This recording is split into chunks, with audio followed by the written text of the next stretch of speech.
오늘 헬조선을 혁신하라. 몇 주 전서부터 예고를 해드렸는데요. 오늘 이 대담을 함께 나누게 될 저는 송호라고 합니다. 경세재민 신대동법 대표를 맡고 있는 송호라고 하고요. 그다음에 희년정치 대표를 맡고 있습니다. 네, 안녕하세요. 네, 그리고 오늘 같이 함께 오실 손님, 손님이라기보다는 아주 대담자로서 이제 이렇게 멀리서 와주셨는데, 오늘 최준호 간사님 익산 기은실을 맡고 계신데요. 오늘 잠깐 먼저 한번 소개 부탁드리도록 하겠습니다. 안녕하세요. 저는 익산에서 기독교율 실천운동 사무처장을 담당하고 있는 최준호라고 합니다. 만나서 반갑습니다. 네, 뭐 좀 더 자세하게 인사를 좀 해주실 줄 알았는데 인사가 좀 단순했죠? 이야기하면서 이야기하면서 슬슬 또 이제 자연스럽게 얘기를 좀 하는 시간이 되었으면 좋겠습니다. 저 같은 경우에는 저는 이제 인천시 남동구에 지금 살고 있습니다. 그 전에는 이 경기도 시흥시에 한 7, 8년 정도 살다가 그리고 올해 제가 이제 초에 이사를 와서 정치 사실 좀 뭐라고 할까 굉장히 무거운 주제이기도 하고요. 좀 얘기하기 싫은 주제입니다. 뭐 사람들이 얘기하기를 뭐 정치와 종교는 뭐 얘기를 하지 마라 뭐 그런 얘기까지도 하는데요. 하지만 이런 이 정치가 올바르게 혁신되지 않으면 앞으로 희망이 없지 않을까라는 그런 생각에서 오늘 헬조선을 혁신하라. 자, 이런 것들 이제 시간을 좀 갖게 됐고요. 먼저 제 얘기부터 한번 제가 시작해봐도 될까요? 네. 제 과거 그런 것들을 얘기를 해도 될지 모르겠는데요. 저는 지금으로부터 약 18년 전 1997년 외환위기가 있었습니다. 지금 오늘이 12월 18일이죠. 아마 그때쯤이 18년 전이 대통령 선거이거나 아마 대략 그랬을 겁니다.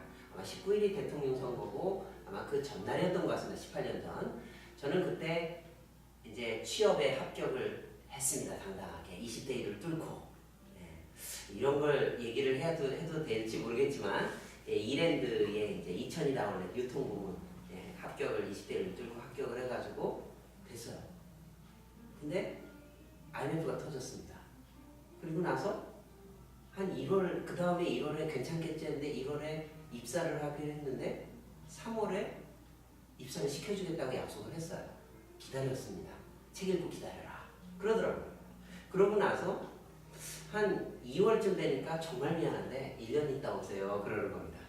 입사 취소를 당했죠. 제게는 좀 그런 아픔이 취업할 때 너무 아픔이 너무 셌던 것 같아요. 그런 트라우마가 있어서 오늘 이제 우리 최준호 간사를 모시고 여러 가지 좀 얘기를 나누고 싶은데요. 먼저 저희가 이제 이걸 모이게 된 게 이런 겁니다. 2016년 20대 총선, 내년이 총선이죠. 네. 4월 13일이 총선인데 저는 전 생각에 청년 출마자들 좀 나와서 또는 유권자들이 좀 나와서 나섰으면 좋겠는데 청년들이 나서야 될 이유라든지 또 뭐 나서고 싶은데 못 나서는 이유 그런 게 혹시 있을까요? 제 생각에는 기존에 이제 정당 내에서 청년들이 활동할 수 있는 영역이 이제 극소수였다라고 저는 이제 보고 있어요.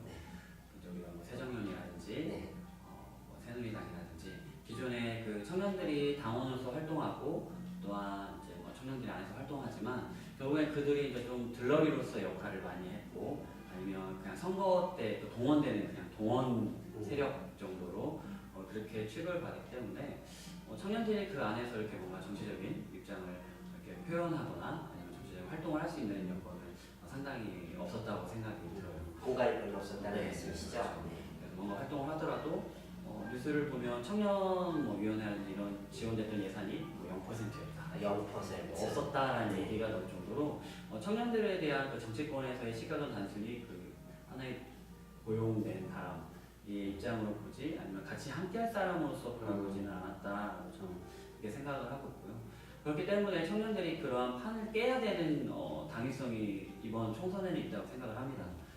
분명 청년들이 고용된 사람이 아니다. 라고 얘기하는 것보다도 정치를 할 수 있다라는 그 의사 표현과 또 결정적으로 20대, 30대들은 청년들은 투표권이 있지 않습니까? 10대는 투표권이 없지만 20대, 30대는 19살까지는 좀 있지 않습니까? 그치 만 19세까지가 네. 이제 국회의원이나 이런 투표권이 있지 결국에는 그러니까 중고등학생들은 투표권이 없고 없죠. 결국엔 대학 그 이제 생일이 지나요 또 그렇죠. 빠른 친구들도 안 되잖아요. 네, 빠른 네. 생일 진짜는 그런 상황에서 이제 나도 이제 20대, 30대도 투표권이 있기 때문에 그 투표의 힘을 보여줘야 되는데 기존에는 우리가 좀 이런 얘기가 20대 개새끼론이라는 걸 그거 뭡니까? 20대 개새끼론이라는 게? 투표를 하지 않은 20대인데 결국에는 이제 4월 13일에 보니까 수요일이더라고요. 아, 네, 그래요? 상당히 이제 대학생들이 이런 친구들이 좋아할 만한 날이죠. 빨간 날이기 때문에. 아, 놀러 가니까. 네, 놀러 갈 수 있는 날. 동해로. 내가 뭔가 전체적인 뭐 투표권을 행사하겠다는 마음보다도 수요일은 노는 날이다, 쉬는 날이다라는 개념이 강하기 때문에 투표를 하지 않는다는 거죠. 수업은 없습니까? 네, 수업은 수업 안 합니까? 네, 제가 대학생 때도 수업을 하지 않았어요. 오히려 수업을 하면 그게 수업을 안 돼가 하지 될 수도 있고 그렇기 때문에 근데 정치권에서는 오히려 20대들이 투표 안 하는 걸 좋아하고 그렇죠. 네. 네, 빠져주기를 좋아하죠. 결국에는 계속 개혁 뭐 이 세상을 바꿔야겠다라고 얘기하지만 결국 당사자 20대, 30대가 투표하지 않았기 때문에 오히려 그 정치권에서 스스로를 소외시킬 수밖에 없었던 또 오히려 정치권은 당연히 이렇게 바라보는 상황이 되지 않았나. 네, 그렇다면 이거와 연결된 부분일 수도 있는데요. 지금 만 18, OECD 회원국은 거의 다 대부분 만 18세가 투표를 할 수 있게 돼 있는데 지금 여야 간에 그 만 18세로 선거 연령을 낮추자라는 얘기가 나와 있습니다. 자, 그것은 여당이나 야당 간에 어떤 득실의 차이가 있을까요, 정치적으로? 그러니까 개인적으로 저는 만 18세는 반대하고요. 아, 왜 저는 그렇습니까? 만 17세. 만 17세 더 개인적으로 만 17세까지 좀 바라보고 있어요. 왜 그렇습니까? 그 OECD 아까 말씀하셨지만 네. 저도 이제 조사를 해봤는데 만 19세는 거의 나라가 없고 만 18세가 유럽권이나 어떻게 보면 소위 선진국이라는 나라들이 만 18세를 이제 하고 있는데 저 같은 경우 우리나라의 좀 상황을 봤을 때 주민등록증이 만 17세 때 발급이 돼요. 그렇죠. 근데 주민등록증이라는 거는 이 우리나라의 주민으로서 인정을 해주는 건데 그동안에 주민이긴 한데 투표권이 없는 없죠. 이게 좀 아이러니한 상황이 되고 있지 않나요? 네. 그래서 저는 오히려 그럴 바에는 주민등록증을 받은 사람들한테 투표권을 부여하는 것이 오히려 그런 아이러니함도 없애고 당연하다고 저는 봐요. 주민등록증이 있는데 투표권이 없는 거는 좀 이 중간에 이상하죠. 좀 회색 지역에 있는 듯한 느낌. 나는 대한민국에 있는 주민인데 투표권이 없네? 이런 것이 아니라 주민등록증을 받은 청소년들에 한해서부터 투표권을 좀 줄 수 있도록. 그러면 그렇다면 중고생은 제외하고 그러면 고등학생 예, 그렇죠. 고등학생부터 투표권이 이제 주어져요. 제가 알기로 경기도 교육감이신 이재정 교육감께서도 그런 얘기를 제가 한 걸로 알고 있습니다만 이거는 너무 어린 아이들에게 투표권을 준다 그런 역풍은 없을까요? 그러니까 저 같은 경우가 저도 이제 익산기획실에서 일하면서 제가 청소년 지도사로서 활동도 하고 있거든요. 많은 사람들이 청소년들이 미성숙한 존재로 바라보고 있어요. 네. 근데 분명 우리도 교과에서 배우겠지만 4.19, 부마항쟁, 광주민주화 그렇죠. 그 세대를 이끌었던 세대는 청소년들이었어요. 그렇죠. 네. 4.19 제가 나섰죠. 그 참배를 하러 올라갔었는데 그 영정사진 때 이제 그 사진들 보니까 애띠고 애때 그 청소년들과 중고등학생들 사진이더라고요. 결국에 민주화를 어떻게 보면 한 동력이 되었던 한 톱니바퀴가 되었던 사람들이 청소년인데 그들에게 정치를 참여할 수 없도록 이렇게 막고 있다는 건 저는 상당히 좀 부정적으로 보고 있고요. 청소년들도 분명 생각할 수 있는 존재다. 조금 더 나아가서 좀 말하자면 역사교과서가 이번에 국정원대가 많이 됐잖아요. 청소년들이 투표권이 없기 때문에 이런 것도 여당에서 밀고 있다는 생각도 듭니다. 만약에 청소년들이 투표권이 있다면 분명 이런 교과서 문제 이런 것들에 대해서 한 번 더 고민을 하고 있을 텐데 무조건적인 이런 뭐 입법 발의라든지 아니면 뭐 국정화 역사교과서 국정화 시간이라든지 이런 건 없어도 오히려 청소년들 투표권은 정치권을 좀 견제하고 좀 새로운 바람을 일으킬 수 있는 새로운 시도가 될 거라고 생각을 합니다. 그럼 제가 좀 정리를 해보면은 결국 지금 만 17세냐 18세냐 투표권이 주민증이 나올 때 투표권이 주어진다면 사람들이 그걸로 인해서 정치권들이 이 학생들을 두려워하고 유권자들을 두려워하는 게 있지 않겠는가라는 생각이 들거든요.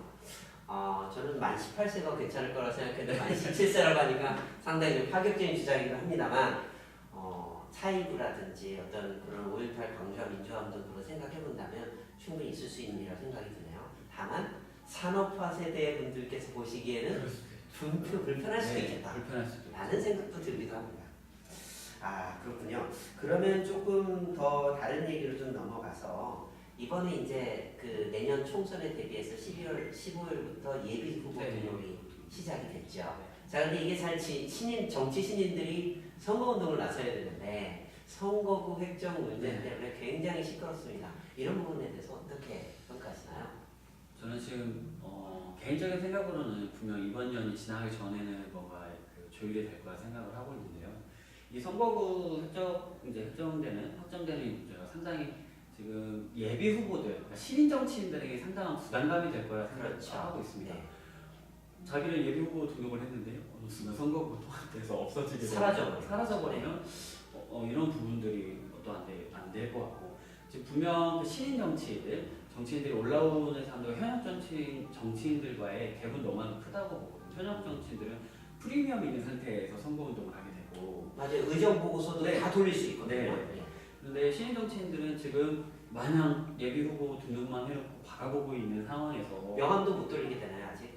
그렇게 제가 알기로는 예비 후보 등록을 하게 되면 선거운동을 할 수 있겠지만 그렇게 했어도 만약에 선거구가 없어지게 되면 그냥 다시 원점으로 돌아가기도 그 모든 수고가 헛수고가 되기 때문에 하루빨리 지금 선거구는 확정이 돼야 되고, 지금 여당과 야당이 서로 밀당을 하고 있잖아요. 네. 참 어려운 문제인 것 같습니다. 이게 누군가가 돌파를 해줄 수 있는 부분이 돼야 되는데 요즘 이렇게 보면은 직권을 이렇게 해서 바로 해달라 이런 얘기도 있고 여러 가지 말들이 있는데, 분명 저는 하지만 그 선거구 획정에서나 이런 부분에서 양보를 해서는 저는 안 된다고 생각을 하고. 왜 양보를 해서는 안 될까요? 지금 이 수도권과 지역에 따른 좀 편차는 좀 생각을 해야 하지 않을까라는 생각을 하고요. 결국에는 선거구 그 획정 문제는 일반 국민을 봤을 때는 여당이든 야당이든 어떻게 보면 밥그릇 싸움으로 비춰질 수 그렇죠. 있지만, 이건 자기들끼리 자기 밥그릇 때문에 싸우는 거지 저희 삶하고 관계가 네. 없잖아요. 근데 정치라는 게 결국에는 직접적으로 오게 되는 건 서민들이나 저희들 입장에 돌아오게 되는 거고, 저는 이렇게 생각하면 선거구 획정 문제는 빨리 지어져야 되지만, 이게 결단이 돼야 되지만, 그걸 너무 빨리 아무튼 올해 안에 뭐 마무리해야 된다는 마음에 우리가 그 날치기 하듯이 이렇게 서로 뭐 이렇게 하는 것이 아니라 좀 더 면밀히 살펴보고, 분명 내줘야 될 것이 있으면 받아야 될 것도 있겠지만, 그래서 기본테이크가 좀 있어야 돼요. 기본테이크를 국민들이 좀 이해할 수 있을 정도로 그 선이 어느 정도까지는 저도 정확히는 말씀 못 드리겠지만은 모두는 다 아니지만 일반적으로 상식적인 선에서 좀 이해가 될 정도의 그 선거구 획정이 됐으면 좋겠습니다. 개인적으로 제가 전라북도는 선거구가 굉장히 줄어듭니다. 네. 왜 그러나요? 인구가 줄어들어서. 네, 인구가 분명 줄어들고요. 그러니까 이런 부분들이 조금 참 아쉬운 부분인데, 만약에 이런 부분들이 인구수에 따른 이건 좀 더 멀리 가지만 지역에는 우리 전라북도권만 하더라도 유출되는 인구가 너무 많고 유입되는 인구는 없고, 멀리 봤을 땐 결국에는 지역구가 점점 없어지고 국회의원 수도 없게 되는, 수도권에 집중하는 인구도 집중되고 국회의원도 집중해야 되는, 분명히 이거는 좀 옳지는 않겠다라는 생각이. 근데 수도권 같은 경우에 제가 사는 난동 같은 경우에 인구가 벌써 50만 명에 달하는데요. 그러면은 인구가 많은 쪽을 더 국회의원을 늘려주고 농어촌 같은 경우는 줄여야 되는 게 합리적인 거 아닙니까? 그 합리성은 분명 맞죠. 네. 근데 좀 더 멀리 봤을 때는 그러니까 이런 현상이 되고 있는 건 결국에는 수도권 집중화 문제가 결론이 수도권 되고, 집중화 문제요. 거기에 따른 이제 국회의원들의 밥그릇 싸움이 이제 결과가 되는데, 이게 참 우리 네트워크처럼 한쪽만 독자적인 부분이 아니라 여러 가지 울타리가 그 거미줄처럼 시타리처럼 이렇게 엮여 있잖아요. 우리 전전전 그 노무현 대통령 때도 좀 분립시키고 좀 지방 이렇게 분권화하고 이렇게 이전시키려고 했던 것들이 이제 수도권 집중화를 좀 막으려는 거였잖아요. 지방 분권화, 네. 지역. 그래서 국회의원 분명 저도 합리성에서는 공감을 해요. 국회의원들이 이제 50만 명, 100만 명 있는데 국회의원 분명 많아요. 그들의 대변할 수 있는 것들이 필요하지만 멀리 갔을 때는 그러한 일이 없도록 지역이나 수도권에서의 그런 유출되는 그 유입되는 인구수가 많이 줄어들도록 지역에서 태어나서 지역에서 살고 지역에서 죽는 게 저는 가장 행복하다고 저는 생각을 하거든요. 그러면 인구 정책하고 오히려 네, 그렇죠. 연관이 되어 있는 문제군요. 사법부는 결국에는 인구 정책하고도 맞물릴 때라고 생각을 하기 때문에 분명 지금은 이제 그렇게 가르쳤죠. 앞으로 좀 이제 국회에서나 아니면 행정부에서 뭐 이런 부분을 염두에 두고 좀 지방의 활성화라든지 이런 부분들 지금 가장 그동안에 몇십 년 동안 있었던 좀 지역 불균형 문제가 양극화 문제가 좀 많이 되지 않았습니까? 네. 그게 결국에는 이제 표로 이어진 거라 저는 생각을 해요. 국회의원 문제 이게 이제 갈등이 결국에 이제 국회의원 수로 이제 촉발됐다 이제 그게 드러났다고 생각하는데 아마 국회의원들도 이런 부분들을 생각한다면 이제 자기 지역을 위해서라도 어떻게 이제 지방에 좀 신경을 써야 되지 않을까. 저는 그런 부분들 좀 같이 다 여러 가지를 놓고 고민을 해야 될 문제라고 생각합니다. 근데 말씀하신 것처럼 보면 지금 상황에서는 아마 인구수에 의해서 이제 좀 가야지 않을까라는 생각인데 더 멀리 봤을 때는 그게 지금 차선책이지 차선책일 뿐이지 멀리 봤을 때는 결국에는 좀 안 좋은 방향으로 갈 거다라는 생각이기 때문에 지금 이렇게 할지언정 나중에는 좀 이런 부분들을 해소할 수 있도록 그런 정책들을 좀 펴야 된다고 생각합니다. 그럼 이제 정리하자면 수도권과 지역의 불균형이 워낙 크기 때문에 네. 그러면 그 지역 그 인구수 그 산 지역 내에서 인구가 빠져나가지 않도록 아니면 저출산을 극복하는 정책이라든지 그런 것들을 하는 게 맞겠죠. 그러면 이와 관련되어서 이런 건 어떻습니까? 요즘 저출산 문제 그리고 2016년부터 15살서부터 64살까지 생산 가능 인구가 줄어들기 때문에 지금 저성장 그 문제가 고착화될 것이다. 그런 얘기가 계속 지금 2016년 바로 내년부터 흘러나오고 있거든요. 이 부분에 대해서는 요즘 이 경제와 관련해서 어떤 부분으로 접근해야 될 것인지에 대해서 청년들 입장에서는 사실 일자리가 사실 중요하긴 한데 이런 부분에 대해서는 어떻게 보고 있는지 궁금하네요. 가장 청년들에게 그러니까 2030 세대 그리고 어떻게 더 나가면 40대까지는 지금 일을 해야 되고 경제적인 활동을 해야 되는 나이잖아요. 저출산 문제는 결국에는 이게 좀 비판적으로 바라볼 수밖에 없는 게 출산을 해라 해놓고서 출산을 했을 때부터의 그 이후의 복지가 우리나라에서는 잘 정착이 되지 않은 것 같아요. 당장 애를 열심히 낳아라.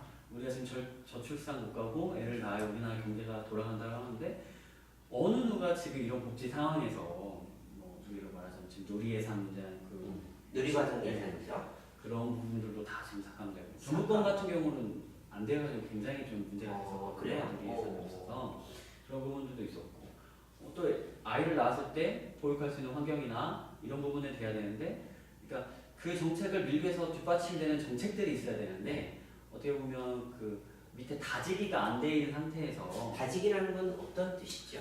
그러니까 저출산 정책 그러니까 많이 아이를 낳기 위해서 정책을 하부 정책들을 놔야 되잖아요. 만약 아이를 낳았을 때 그 아이에 대한 뭐 케어 부분이나 아니면 복지 부분이나 뭐 이렇게 지원 후금이라든지 이런 것들을 이렇게 좀 체계적으로 이렇게 가야 되는데 당장 애는 낳으라고 얘기하지만 애를 낳고 나서 그 부분들 그러니까 뭐 육아휴직이나 이런 부분들도 많이 개선이 됐다고 하지만 경제적인 활동함에 있어서 그 아이를 낳았을 때 부분들과 또 아이가 직접적으로 경험하게 되는 그 예산 부분들 제가 예전에 봤을 때 그 한 아이를 이렇게 이제 낳고 나서 이제 모든 비용 뭐 교육비라든지 이런 것들이 억이 넘는다고 하는데 그런 부분들을 누가 책임지냐는 거죠. 국가가 그럼 책임져야 한다고 보시는 건가요? 만약에 저출산이 계속 문제가 됐다면 국가가 어느 정도 일부분 전체는 지금 만약에 힘들다 하더라도 일정 부분은 국가가 책임을 져줘야 된다고 생각을 합니다. 그래서 그 베이비붐 뭐 이런 예전 그런 것처럼 이제 일을 할 수 있는 사람들이 많이 늘어나서 경제가 돌아갈 정도 되는 또다시 법을 이제 해서 좀 줄여도 되고 근데 당장은 만약에 출산 문제가 굉장히 시급한 문제고 또한 지금 노인을 부양해야 될 인구가 부족하죠. 네. 그죠? 그래서 뭐 한 명이 뭐 5명, 6명이 노인을 부양 이런 상황이라면 우선 국가 긴급하게 이 문제를 1차적으로 해결하기 위해서 이런 저출산에 관련된 복지 부분 정책들을 집중적으로 좀 해줘야 되는데 해라라고 해놓고서는 나가서 싸우라 해놓고서는 총알을 주지 않는 상황인 거죠. 그럼 돈을 주지 않는다는 뜻인가요? 그뿐만 아니라 이런 환경 조성과 복지적인 전반적인 그러니까 단순히 돈인만은 아니지만 돈도 근데 큰 부분은 그러니까 일정 부분 큰 부분을 좀 담당하고 있다고 생각하지만 이런 환경이나 여건들 지금 이재명 시장에 이런 것들이 공공사무조리원이나 이런 부분들이 있었잖아요. 근데 이런 부분들이나 또 뭐 교복, 무상교복 이런 것들 정책들이 있었는데 어떻게 보면 성남시 자체에서는 그게 가능할지 모르겠는데 전체적으로 좀 어려울 수도 있겠지만 그거를 다는 못하더라도 일부분이라도 그 중앙정부 차원에서 또 이런 것들을 좀 고려하고 그러니까 이런 아이디어나 이런 것들을 좀 했으면 좋겠다라는 생각이 듭니다. 그 예를 들면 뭐 이재명 시장 같은 경우에 성남에서 다들 살고 싶다고 이사를 그렇게 가고 싶어 네. 합니까? 왜 그렇죠? 이재명 시장의 그 정책이나 이런 부분들이 저는 굉장히 뭐 포퓰리즘이라고 이렇게 얘기를 하고 있지만 저는 포퓰리즘이라고 생각은 하진 않아요. 그러니까 요소가 있다고는 생각을 할 수 있지만 그 전체가 포퓰리즘을 생각하지 않고 성남시의 미래를 바라봤을 때 우선 살기 좋은 도시가 되고 뭐 무상교복이라든지 공공산후조리원이라든지 이런 부분들 예산 문제를 많이 하지만 기존에 그 이재명 시장이 그 성남시의 빚을 탕감하지 않았습니까? 그렇죠. 빚을 다 갚았다. 아니 채무 탕감 말씀하시는 건가요? 성남시가 갖고 있는 부채 부채 부분을 이제 굉장히 많이 해소했고 이런 부분들을 봤을 때는 사실 그런 거를 해서 빚을 내서 공공복지를 하는 것이 아니라 빚도 줄이고 공공을 할 수 있다는 걸 보여주는 전형적인 케이스라고 봐요. 근데 이게 이제 저 생각에도 저출산 이런 문제를 극복하기 위해서는 그런 부분도 필요하겠지만 이게 시 단위에서만 하는 게 아니라 좀 전국 단위에서 좀 고민을 좀 해볼 문제, 중앙정부 차원에서 해볼 문제. 근데 제가 듣기로는 그런 좋은 정책들 공공산후 그 조리원이라든지 아니면 청년 배당이라든지 그런 좋은 정책들이 있는데 오히려 복지부 같은 데는 거기에 브레이크를 건다는 얘기도 있는데 이게 어떤 뭐 정치적인 건가요? 아니면 포퓰리즘이 잘못됐기 때문에 그런 얘기를 하는 건가요? 저는 이 부분이 조금 이해하기가 어려운데요. 이게 이제 보편적 복지와 선택적 복지의 이제 개념이 선별 복지와 네. 무상 복지라고 얘기하는 얘기하는 것들이죠. 어떻게 보면 성남시에서는 지금 선별적인 것보다는 좀 보편적 전체 무상 복지를 하고 있는데 주장하는 거죠. 보건복지부에서는 좀 제가 이렇게 이런 대립각을 세웠을 때는 좀 선별적 복지에 대한 개념이 이제 좀 강하게 인상을 받아요. 근데 저는 보건복지부라면 성남시가 하고 있는 정책을 좀 더 어떻게 잘할 수 있을까, 좀 더 업그레이드해서 전국 단위로 좀 할 수 있을까라는 걸 고민했으면 좋겠어요. 이렇게 단순히 우리가 드라이버보다 태클을 거는 게 아니라 성남시가 이렇게 했다면 이런 아이디어가 있구나. 그렇다면 이런 것들을 좀 더 어떻게 전국적으로 확대할 수 있는 다양한 아이디어들과 방안을 이렇게 강구해야지. 그게 잘못됐다 하면 하지 마라. 라는 거는 좀 어떻게 보면 지방정부에 대한 침해가 될 수도 있고 권한 침해다라는 말씀이시죠? 그렇게 될 수도 있는 요소가 있고요. 저는 성남시에서 하고 있는 건 분명 좋은 정책이라고 봅니다. 그래서 저는 보건복지부가 이런 것도 좀 더 업그레이드해서 더 어떻게 보면 이것보다 더 좋은 방향성을 내놓는 역할을 해야지 이거를 계속 이렇게 하지 말라고 하면 좀 잘못됐다고.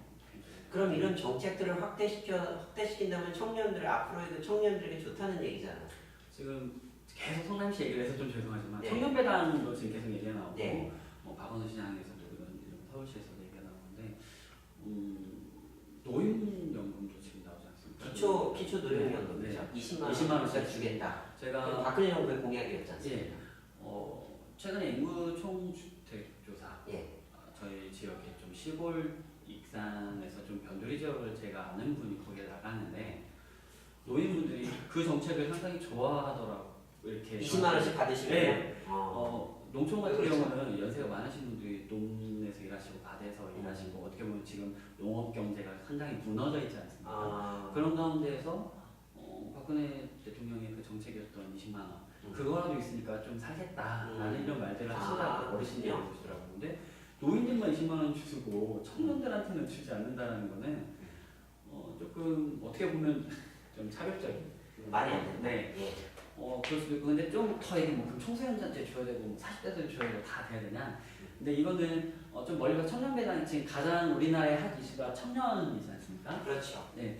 그런 부분에서는 좀 포퓰리즘이라기보다는 우선은 전체를 위해서 일할 수 있는 그 자원들이 청년이기 때문에 우선 청년들이 살아날 수 있도록 아프리카 우리 소말리아 가서 그 기근에 있는 우리 아이들한테 가장 먼저 줘야 될 거는 빵이지 않습니까? 그렇죠. 먹을 걸 먼저 줘야 되겠죠. 먹을 걸 줘야 힘이 나고 성장하고 또 자원에 그 나라의 자원이 될 수 있고 그렇죠. 공부를 통해서 또 뭐 일을 해서 돼.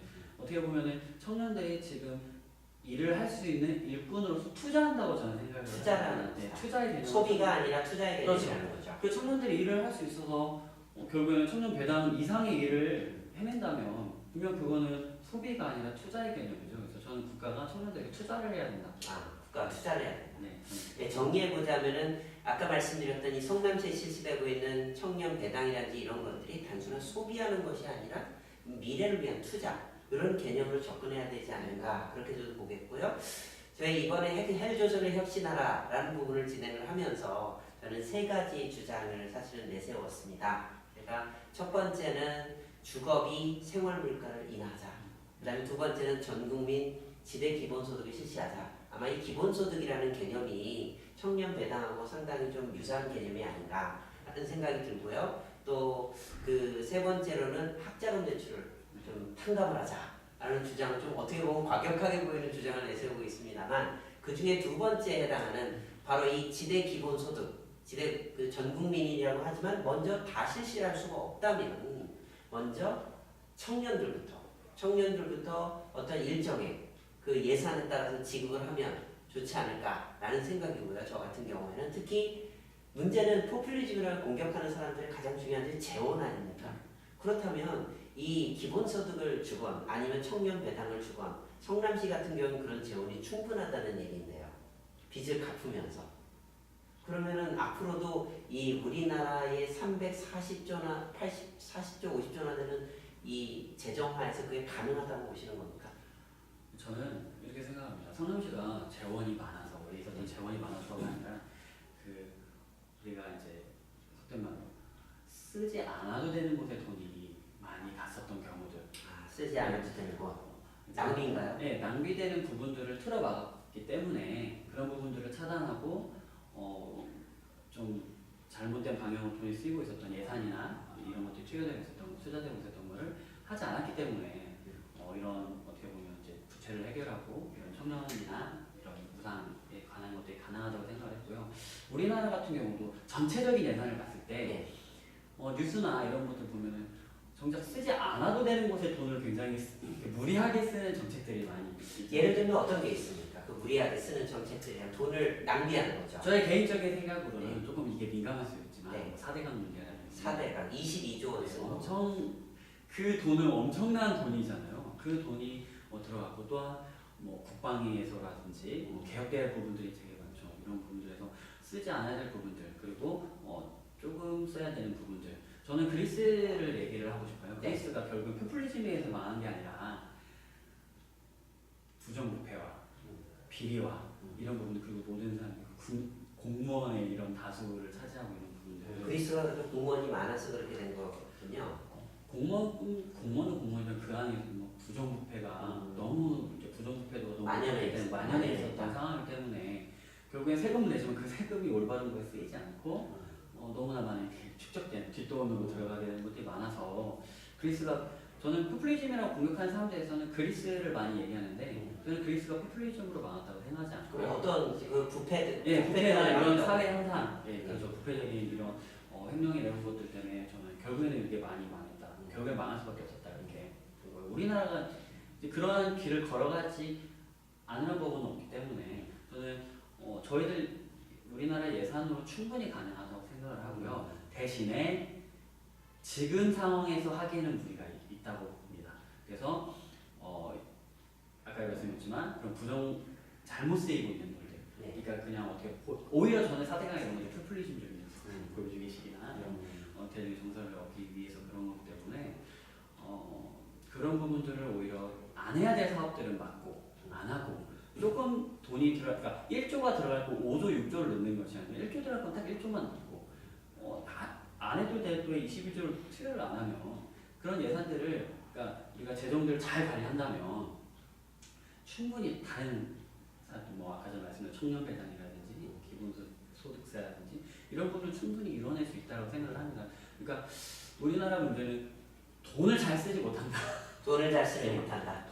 있는데도 돈을 잘 쓰지 못한다. 돈은 굉장히 많이 들어오고 있는데 그 돈을 갖다 적절한 곳에 적절하게 잘 쓰고 있지 못하고 낭비적인 요소 또 부패 횡령의 요소가 굉장히 많다는 얘기군요. 결국에는 이제 좀 이따 얘기가 나오지만 담배세 같은 경우도 우리가 뭐 세금 뜯는다라는 얘기가 나올 정도로. 그렇죠. 네, 이런 부분들이 저는 우리가 돈을 있는데 돈을 잘 쓰지 못한다. 우리 뭐 졸부들이 그렇게 그렇죠. 돈이 생기는데 돈을 잘 못 쓰니까 결국엔 졸부는 망한다고 하잖아요. 예. 우리나라가 좀 졸부가 되지 않았으면 좋겠다. 돈이 있어도 돈을 네. 제대로 잘 쓰지 네. 못한다. 그렇게 정리할 수 네. 있거든요. 아, 그렇습니다. 그러면 이거와 좀 관련해서 군대 문제로 잠깐 넘어왔으면 좋겠네요. 특히 청년들 같은 경우에는 남자 청년들 같은 경우에는 군대율이 뭐 많이 떨어지기도 하고 요즘 뭐 군대가 대학이다. 네, 그런 얘기도 아까 네. 좀 들었었는데요. 그럼 이런 올바로 써야 될 부분들 이런 게 국방개혁과 이런 거하고도 관련이 있을 수 있겠네요. 네, 어떻게 보면 지금 비리의 온상이 되고 질타를 받고 있는 게 이제 국방 쪽, 우리 방산 쪽이 많이 가지 않습니까? 제가 뉴스를 최근에 봤는데 그 이제 우리 민간 치료, 우리 예전에 최근에 이렇게 지혜를 밟아서 이렇게 다치신 우리 군인들이 계시지 않습니까? 이런 부분도 뭐 민간 병원에서 치료를 받았는데 민간 병원에서는 그런 뭐 지원 안 해주고 이렇게 되는 이런 부분들이 많이 되는데 제가 예산을 보니까 우리 군인들이 민간 병원에서 치료를 받을 수 있도록 책정된 예산이 46억 정도. 돈이 있는 겁니까? 네, 예산이 있긴 있는데 예산이 있어요. 46억 정도가 네. 있는데 군 장성들을 뭐 이렇게 할 수 있는 골프장을 이렇게 뭐 보수하고 개선하는데 100억 이상이 100억. 그 두 배가 네, 더 2배 이상이 들어가고 좀 심한 거 아니에요?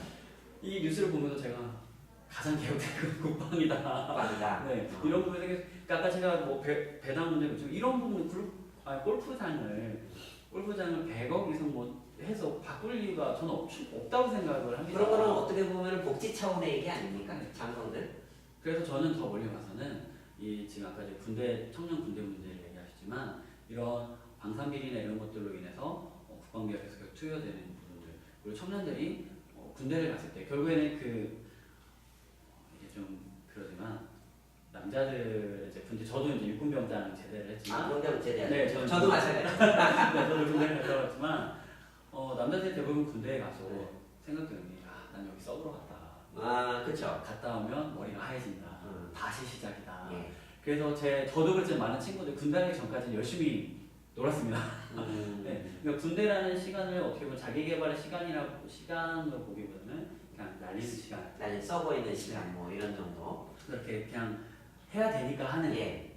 그런 걸로 보는데 청년들이 군대 문제를 저는 멀리 갔을 때는 이런 군 골프장 결국에 장성보다 많은 게 현역 군인들이지 않습니까?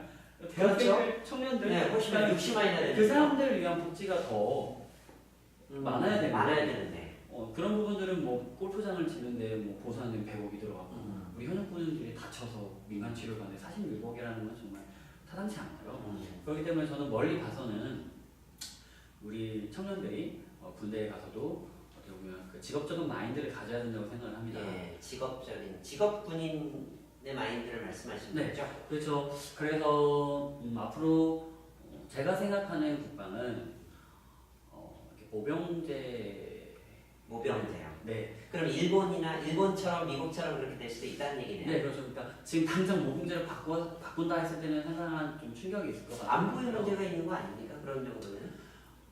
저는 현대전을 얘기하고 싶습니다. 요즘 예. 현대전 보면 지금 뭐 IS나 이런 부분들도 그렇죠. 얘기하지만 지상군이 지금 투입되거나 이러기보다는 버튼 하나와 지금 현대전이라고 얘기하면 우리 군대에 계신 분들이나 이런 분이 더 잘 알겠지만 결국에는 지상군이 가는 것보다 버튼 하나로 되는 이제 전쟁이지 않습니까? 미사일이 날아다니고 공중전이나 미사일 쏘고 비행기도 드론이 가서 무인 드론이 가서 폭격하고요. 폭격을 하는 시대인데 언제까지 우리나라가 뭐 60만 대 뭐 이런 것들을 주장할 수는 없다고 봐요. 예. 지금 현대전으로 우리가 가야 되고 그러기 위해서는 첨단 군사 무기에 집중을 하고 우리가 지금 이런 인원에서는 감축을 해야 한다고 생각을 합니다. 그래서 그런 무기를 다룰 수 있는 전문화된 군인을 양성해야 되고 단순히 소총 들고 나가서 싸우는 군인은 현대전에서는 별로 필요하지 않다. 100점 100피, 100패라고 저는 이제 생각을 합니다. 그래서 점진적인 우리 모병제를 저는 했으면 좋겠고요. 그래서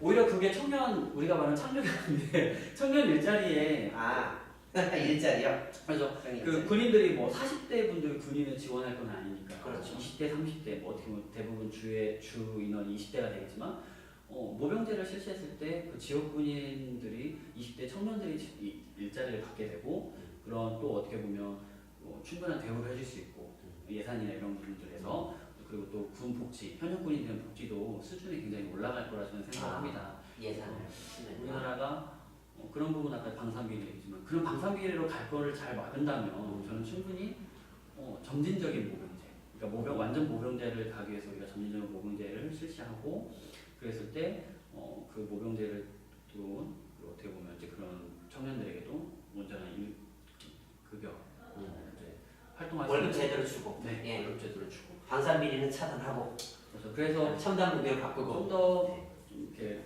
레디컬하게 얘기하자면 장성들을 좀 줄여야 한다. 예, 별들을 좀 떨어뜨리자 이 뜻인가요? 우리나라는 전쟁을 아직 그러니까 6.25 세대 이후로 우리가 엄밀히 따지면 전쟁을 예. 해본 경험이 없지 않습니까? 없죠. 이제 파병 이제 원래 파병이 있긴 하지만 장성이 너무 많다. 그리고 장성이 너무 많다. 필요 없는 분야에 대한 장성들 이제 이런 부분들과 그리고 엄밀히 따지면 지금 장성들이 대부분 전쟁 경험이 없지 않습니까? 그렇죠. 아무래도 시대가 너무 있고 그래서 진짜 전문화된 장성들, 그러니까 정말 특화된 장성들, 그냥 이렇게 자리만 앉으려고 하는 장성들이 아니라 그 장군들이나 전투 경험을 풍부히 갖춘 사람들 혹시 얘기하는 건가요? 그런 것뿐만 아니라 어떤 분야, 뭐 군수 쪽이라면 군수에 정말 특화된, 그러니까 정말 전문화된 분야들. 네. 단순히 그냥 일자리 이렇게 돌아다니는 것이 아니라 자기 분야에서 잘할 수 있는 스페셜한 장군들이 필요하다고. 그래서 지금 대부분 뭐 보면은 많이 비판받고 있는 게 우리 국민들에게 쓸모없는 별들이 너무 많다라고. 속칭 똥별들이라고 네, 얘기하는 거죠. 네. 저도 군대를 갔다 오겠지만 그런 부분들이 조금 문제가 된다고 생각을 합니다. 네. 그분들이 어떻게 보면은 많은 복지 혜택을 많이 받고 있고 그런 예산을 가지고 있지만 정작 제가 군대를 폄하하는 건 아닙니다. 저도 네. 군대 안보의 중요성과 예. 군대의 필요성은 저도 인정을 하고 분명 우리나라가 북한과의 이런 대립 관계에 그렇죠. 있어서는 수현 상태지 않습니까? 분명 저희들도 그 전쟁을 충분히 수행할 수 있는 능력들이 있어야지만 이런 상황, 뭐 지상군을 많이 갖고 있는 상황은 분명 옳지 않고 그것들을 첨단 무기에 투자해야 되고 그런 걸 관리하기 위한 그 장성들, 그런 부대를 뭐 가지고 해야 되는 장성들이 필요하지 그 기타의 뭐 이런 장성들이 필요할까 이렇게 생각합니다. 좀 줄이는 게 좀 필요하다. 그런 내용으로 정리할 수 있겠군요. 그러니까 다시 또 정리하자면 이 국방개혁을 위해서는 방산 비리 그런 것들에 대한 필요 없는 예산들을 줄이고 또 그 다음에 점진적인 모병제를 통해서 청년들에게 일자리를 제공할 수 있는 아주 이 좋은 방법이라는 생각이 들고요. 이 좀 불필요한 어떻게 보면 장성들이 너무 많으면 어떻게 보면 이 인원을 좀 줄일 수 있는 과감한 개혁이 필요하지 않나 그렇게 정리를 할 수가 있겠습니다. 제가 아까 이 헬조선의 혁신화를 좀 이제 말씀드리면서 하나 좀 빠졌던 게 전 세계적인 추세가 40대 심지어는 스웨덴 같은 데를 보면은 스웨덴에는 교육부 장관의 나이가 이 연생이 83년생입니다. 그러면 33살이거든요. 33살이 한 나라의 교육부 장관을 하고 있습니다. 굉장히 인구가 적은데 뭐 어쩌란 말이냐. 사실 뭐 그럴 수도 있겠지만 다른 나라 사례를 보면 캐나다에도 40대 총리가 총리가 집권을 하고 있거든요. 그런 걸 볼 때 저희 저희 이제 인천 특히 제가 살고 있는 인천시를 보면요. 남동구, 남구, 그다음 부평구 이런 그 연수구라든지 이런 여기에 입후보했거나 현역 국회의원분들의 대부분 나이가 얼마일 것 같습니까? 연세가. 예, 5세 정도에서 그거보다 젊으신 분도 계시지만 보통 심지어는 68까지 계세요. 지금 얼마 전에 교육부 장관을 퇴임하신 한 그 의원님께서도 황모 의원님께서도 역시 68이십니다. 그 정도로 이 세대가 굉장히 높게 가 있거든요. 이 부분에 대해서 이것도 저는 정치에서는 이것도 하는 일자리가 되지 않을까 그런 생각을 하는데요. 국회에 가보면 국회의원 한 사람이 들어가면은 거기에 한 8명 정도의 비서관, 보좌관, 막 인턴까지 쭉 들어가 하나의 중소기업입니다. 그래가지고 우리나라 국회의원 한 사람당 드는 돈이 약 5억이라고 하거든요. 국회의원 한 사람 일단은 뭐 급여를 받는 게 대략 한 1억 한 뭐 2, 3천 정도 된다고 하면 전체 비용이 5억씩인데 거기에 청년들이 들어가면 어떨까? 저는 그렇게 좀 과감하게 좀 생각을 해보고 싶은데 그거에 대해서는 어떻게 생각하십니까? 전 당연하다고 생각을 하고요. 청년들이 분명 정치권에 들어가야 되고 네. 그들이 어떻게 보면 청년들로서의 그 목소리를 낼 수 있는 입장이 돼야 된다고 생각합니다. 아까 얘기했지만 뭐 캐나다 총리나 네. 뭐 아까 스웨덴 이런 예, 분들, 스웨덴 교육부장. 40대, 그 30대 더 나오고 30대도 있고 우리나라에서 또 이렇게 이슈가 됐던 게 이제 조성주 정의당의 이제 조성주 분도 어떻게 보면 정말 젊은 그렇죠. 그 30대 기수로서의, 후반인가요? 네, 기수로서의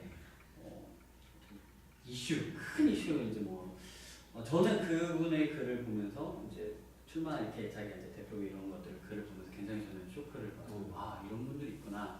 같은 청년으로서 네. 이렇게 뜨거움이 느껴졌거든요. 불이 붙은 겁니까? 네, 그래서 분명 청년들이 들어가야 되고 저는 기존에 있는 정치인들이 청년들이 들어갈 수 있도록 길을 열어야 된다고 저는 생각을 합니다. 지금 단적인 예로 모 정당에서는 청년 이제 우리가 청년이라고 했을 때 대부분 여러분들은 어떻게 생각하시나요? 청년의 나이는 어떻게 생각하시는지 모르겠지만 모 정당에서 45세까지가 청년이라고. 그렇죠. 원정당에서 40세까지 만 모 40세. 정당에서는 제가 어느 정당이라고 말은 안 하겠지만 아마 아실 분들은 다 아시는 예. 정당이 될 겁니다. 저도 될까요? 모르겠습니다만. 청년들이 45세가 되면 이건 제가 보면서 또 이건 좀 심하다 네. 이런 생각이 심각하죠. 드는데 네. 결국에는 이 청년이라는 단어조차도 자기 밥그릇을 이용하려는 그런 것들 때문에 저는 청년했을 때 2030 세대를 얘기하고 싶거든요. 네, 저도 동감합니다. 2030. 2030 세대를 이렇게 보는데 2030 세대들이 들어갈 수 있도록 분명 기존 정치권에서는 열어줘야 되고 근데 단순히 청년들이 기대를 해서는 안 된다고 생각합니다. 기대만. 그러니까 감나무 밑에서 청년들이요? 입을 벌리고 감나무에서 감이 떨어지도록 이렇게 기대하는 마냥 가만히 있지 마라. 그렇고 우리가 이제 그 강준만 교수가 이제 썼던 책 중에 청년이 이제 당으로 들어가라 이런 책처럼 청년이 당으로 쳐들어가는 당으로 쳐들어가라. 직접적으로 활동할 수 있는 권리당원이 되고 네. 단순히 이제 욕을 하는 것이 아니라 직접 당에서 들어가서 하나의 청년들의 입장을 대변할 수 있는 청년이 당에 한 명이 있으면 네. 그냥 그렇다라고 생각할 수 있지만 100명, 1000명, 만 명의 청년들이 그 권리당원으로서의 그 당에 들어가 있다면 하나의 청년들의 입장을 대변할 수 있고 청년들이 힘을 낼 수 있는 그런 권리가 생긴다고 생각을 합니다. 네. 그래서 청년들이 저는 정치권을 외면하는 것이 아니라 결국엔 똑같다라고 생각하고 외면하고 그냥 정치권 하나의 멀리 떨어져 있는 나와는 관계가 없는. 관계가 없는 것이 아니라 직접적으로 정말 자기가 당원으로서 활동을 하고 지금 제가 오면서 뉴스를 봤는데 그 새정연에서 뭐 온라인 당원이 몇 명이네 몇만 명 이렇게 모집한다고 네. 하죠. 네. 그래서 엄청 많은 숫자가 모인다고 하지만 저는 그러니까 실질적인 진짜 권리당원으로서 역할을 할 수 있는 청년들이 많이 들어야 된다고 생각을 합니다. 거기에는 온라인은 많이 들어가지 않았을까요? 네, 온라인도 많이 들어가 있다고는 제가 들었고요. 네, 이게 지금 권리당원은 아니라고 제가 이렇게 봤습니다. 권리당원과 일반 당원의 차이는 무엇입니까? 사실 좀 차이가 있지 않나요? 권리당원 어떻게 보면 이제 당비를 내는 이제 사람들이잖아요. 네. 진성당원이라고도 하는데 그분들은 나중에 경선이나 이런 뭐 투표권을 행사할 수 있는 당에서 투표권을 행사할 수 있는 게 진성당원, 네. 권리당원이라는 당에서는 대부분 진성당원 한해서 투표권을 주고 있기 때문에 청년들이 진성당원이라면 그 힘을 무시할 수가 없게 되는 거죠. 그러면 현재 지금 이 총선거 상황에서 왜 청년들이 일반 그 새누리당이나 새정년 이런 데 들어가 있지 않나요? 권리를 행사할 수 있지 않습니까 혹시? 제가 이제 알기로는 그 안에서 새정년이나 새누리에서도 청년들이 많이 있다고는 제가 들었습니다. 네. 많은 숫자들이 있고 또 활동하고 있는 청년 모임들이 있지만 제가 아까 전에도 말씀드렸지만 그 청년들을 기존의 정치 무대로 올리는 것이 아니라 단순히 이제 동원 무대 동원 무대 그리고 이제 그냥 하나 일꾼 노동자 열심히 나의 그 투표를 위해서 열심히 일해라 뛰어줘라 좀 그리고 얼굴 마담 좀 해라 이런 경우들이 많다라는 거죠. 그래서 앞으로 중요한 거는 뭐 어떤 신당이 된 기존의 정치를 하고 있는 그 당이 든 간에 청년들의 역할이 굉장히 중요하다는 걸 인식을 하고 그 청년들이 정치 무대에 섰을 때 도와줘야 되고 그다음에 청년들 스스로는 그 권리를 획득하기 위해서 당으로 뛰어들어갈 수 있는 뛰어들어가서 그들의 힘을 청년들이 모아서 우리 청년 중에서 한 명을 내보자 해서 청년들이 의기투합을 한다면 그냥 모아서 나가볼 수 있는 거 아닌가요? 충분한 내년 총선이라도? 그렇죠. 충분한 가능성이 있다고 네. 저는 보고요. 이런 좀 서로 간의 좀 양보와 이런 것들이 필요하다고 생각합니다. 분명 어떻게 보면 이기는 선거를 해야 되기 때문에 당에서는 그렇죠. 기존 정치인들로서는 지금 국민들에게 사랑을 못 받고 인정을 못 받고 있기 때문에 저는 청년 이런 정치인들이 많이 부각이 될 거라 내년에 보면 청년들 중에서 지역구로 오는 지역구에 나온 청년들을 많을 거라 생각을 하고요. 많을 거라고 기대를 하시는 겁니까? 비례대표에 대해서도 아마 청년들의 우선권이 주어지지 않을까. 많은 뭐 새정연이든 뭐 새누리당 신당이든 네. 아마 이런 부분에서 청년들에 대한 비율이 높아지지 않을까 좀 이렇게 내심 기대하고 있습니다. 그렇다면 지금 청년들이 해야 될 일들은 각 당으로 쳐들어가는 얘기 네, 되겠군요. 가장 1차적인 거는 기다리는 것이 아니라 쳐들어가야죠. 당에 쳐들어가서 아 청년들의 힘이 있구나. 그럼 받아줍니까? 네, 충분히. 내면 됩니다. 입당 원서를 네, 내면 입당 원서를 되는 내고 그다음에 이제 당비를 이제 지금부터 내야 될 거 제가 생각을 하는데 일단 돈을 내고. 네. 네. 저도 이제 뭐 정당에서 이제 권리당원을 하긴 했었지만 제가 말씀드리고 싶은 건 청년들이 해야 된다. 지금 기다리면 안 된다. 지금 내년 총선은 청년들이 뭔가 한 주역이 돼야 되는 부분이 분명하기 때문에 지금 아까 전에 20대 개새끼가 아니라 20대가 이제 왕이 되는 정말 20대를 바라봤을 때 진짜 20대의 좋은 아이디어들과 좋은 정책들 그리고 그들의 힘, 열정 이런 것들이 기존 정당에 수혈이 된다면 다시 멈춰가던 그 심장에 다시 두근두근 뛸 수 있는 그런 역할을 충분히 할 수 있을 거라 생각을 하고요. 그러니까 정치권에서도 청년들을 이렇게 무시할 수 없다고 생각을 합니다. 내년 총선을 보면 그렇게 될 거고요. 많은 청년들도 그렇게 생각을 하고 있고 이제 그런 부분들에 대해서는 서로 간에 이런 것들이 좀 있을 거라. 일종의 젊은 피 수혈론이라고 네. 볼 수가 있겠군요. 자, 그러면 또 이어서 또 그 아까까지 그 여러 가지 이 소개와 함께 국방 개혁이라든지요. 점진적으로 또 모병제가 실시돼야 된다. 또 그 다음에 공공산업 조련이라든지 뭐 아까 청년배당 같은 것들 청년들을 위한 정책들 자 그런 것들이 이제 실시해야 된다 이런 얘기들이 나왔었는데요. 그럼 조금 얘기를 바꿔서 저희가 오늘 이제 헬조선을 제목이 헬조선을 혁신하라. 다시 말하면 이 청년들이 너무 이 대한민국이라는 나라가 개한민국 또는 헬조선이라고 자꾸 얘기를 하면서 또 수저 계급론이라는 게 많이 얘기가 나오고 있거든요. 제가 한번 그 자료를 이렇게 보니까 이런 얘기가 있었어요. 금수저, 은수저, 동수저 얘기는 뭐 흑수저 얘기를 많이 들어보셨을 텐데 이 자산 이걸 조사해 보니까 이런 얘기가 있더라고요. 금수저는 자산 20억 원 이상 또는 가구 연수입 2억 원 이상 상위 1%입니다. 은수저는요. 자산 10억 원 이상 또는 가구 연수입 8천만 원 이상 상위 3%입니다. 그 다음에 동수저, 이 동수저는 똥수저가 아니고요.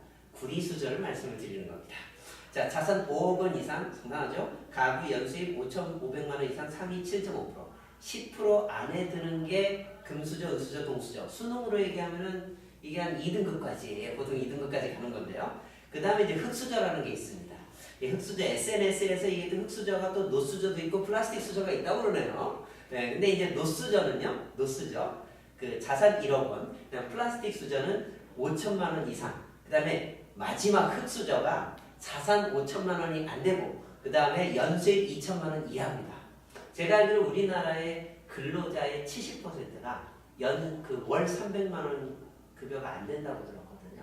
자, 그러면 이런 상황 속에서 거기에서 나온 집 아이들은 제가 봤을 때 자연스럽게 이런 플라스틱 수저나 흑수저, 이 노수저를 가지 않을까라는 생각이 드는데요. 자, 이런 이 상황 속에서 이러한 헬조선을 그대로 둘 것이 아니라 우리가 자주적으로 그래 니들 하고 싶은 대로 해라 라기보다는 좀 이거 한번 바꿔보자라는 것이 헬조선을 혁신하라인데 자 이걸 위해서 우리가 어떤 일들을 할 수 있을지 오늘 이런 뉴스가 나왔어요. 가슴 아픈 뉴스인데 두 가지였습니다. 서울대생이 투신 자살을 했습니다. 서울대생이면 금수저로 갈 수 있는 어떤 옛날엔 지름길 정도 아니었습니까? 자, 근데 거기에 나왔던 게 제 유서를 퍼뜨려 주세요. 수저, 아까 말씀드렸던 수저라는 얘기가 나왔다고 합니다. 참 슬픈 일이죠. 그다음 또 하나는요, 장애아동 를 돕던 20대 29살이에요. 근데 쓸쓸하게 월세도 이제 다 까먹었었나 봐요. 그래가지고 월세 받으러 온 사람을 두드려 보니까 죽은 거예요, 누워서. 보름간이나 방치가 돼 있었다고 합니다. 이런 슬픈 사건들이 오늘 이제 계속 나왔던 건데 이런 이 소득의 양극화, 그다음에 자산의 양극화 이런 상황 속에서 청년들이 하여튼 알고 있잖아요. 근데 이 문제를 어떻게 해결할 것인가? 저희가 그 주장하는 바 중에 하나는 일단은 주거비하고 월세 같은 것들, 그다음에 생활물가 같은 거 낮춰줘라. 그리고 요즘 그 알바몬 다들 보셨을 겁니다. 알바몬 혜리가 나와서 그 광고하는 거 최저시급 뭐 이런 광고들 다 보셨을 텐데 그런 것들 보면서 아마 느끼시는 바가 상당히 많으실 겁니다. 자, 이런 부분들을 어떤 식으로 해결해야 될 방법이 있을 텐데 청년들 입장에서 그런 부분을 해결해야 된다면 어떤 관점에서 접근하고 어떻게 해결할 수 있을지 한번 좀 얘기를 듣고 싶은데요. 수저계급론은 정말 이제 인터넷이나 뉴스에서나 신문에서나 많이 얘기가 나오고 있죠. 금수저, 수저, 동수저, 목수저. 저는 이제 플라스틱 일회용 수저 버려지는 네. 한 번 쓰고 버리는 예, 수저. 한번 쓰고 버리면 씻었을 수도 있는 거 아닌가요? 어떻게 보면 이제 정규직이 아닌 비정규직으로 계속 삶을 살 수밖에 없는 청년들의 이제 애환이 이렇게 많이 느껴지고 저도 뉴스를 보면서 이렇게 봤어요. 서울예생이 이제 안타깝게 목숨을 끊는 것을 썼다거나 그리고 이제 20대 고독사 했던 저는 이걸 보면서 예전에 몇 년 전이죠. 송파구 세모녀 세문이요. 네. 사건이요. 이게 너무 그게 생각이 들어서 너무 좀 마음이 아팠어요. 그 양극화 너무나도 이제 빈익빈 부익부 죄송합니다 하면서 오히려 마음이 너무 좀 짠하면서 그 세대를 살고 있는 우리 청년들, 저도 청년이지만 정말 헬조선이구나, 헬조선 헐조선이구나, 헐조선이구나 많이 느끼면서 과연 이 문제를 어떻게 지금 수저계급론이 어떻게 보면 이게 좀 웃기겠지만 막시즘처럼 구조적인 층 하부 구조와 상부 구조 계급에 따른 것처럼 나와 있는 것처럼 어떻게 보면 그거를 우리가 막시즘은 아니니까 뭐 혁명을 이렇게 해서 뒤엎을 수는 없는 거니까 대한민국에서 그럴 수는 그렇죠. 없죠. 네, 우리는 민주주의를 사랑하고 네, 이런 나라 자유민주주의 그렇죠. 그렇게 돼 있어요. 네, 저는 사랑합니다. 네, 저도 마찬가지로 사랑합니다. 네. 그래서 이렇게 할 수 없다면 결국에는 저는 귀결내는 거는 하나입니다. 당장에 바꿀 수는 없다고 생각을 하고요. 이 문제는 당장 또 생겼던 문제도 아니고 오랜 세월에 걸쳐서 이런 문제가 계속 되어 왔었고 이제는 골마서 터지는 때가 있다라고 저는 보고요. 네. 터졌으면 이제 째야죠. 째서 어떻게 잽니까? 항생제도 이렇게 맞고 네. 그래야 되는데 저는 계속 주장하고 있는 거는 그렇기 때문에 청년들이 정치에 들어가야 되고 청년들의 목소리를 낼 수 있는 것들. 저는 아까 전에 말씀하신 것처럼 주거비나 생활적인 부분에서의 물가를 잡아야 되고 네. 낮춰야 되고 그러기 위해서 그러면 예산 세금은 어떻게 해야 되냐 조금 본다면 부자세와도 좀 관련될 수 있고 있는 자들이 부자 정세를 말씀하시는 네. 건가요? 이번에 그 버핏세 뉴스를 네. 봤어요.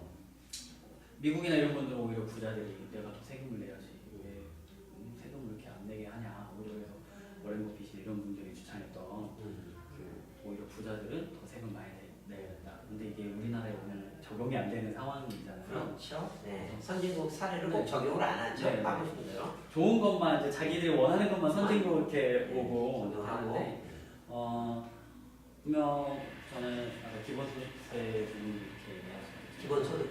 네.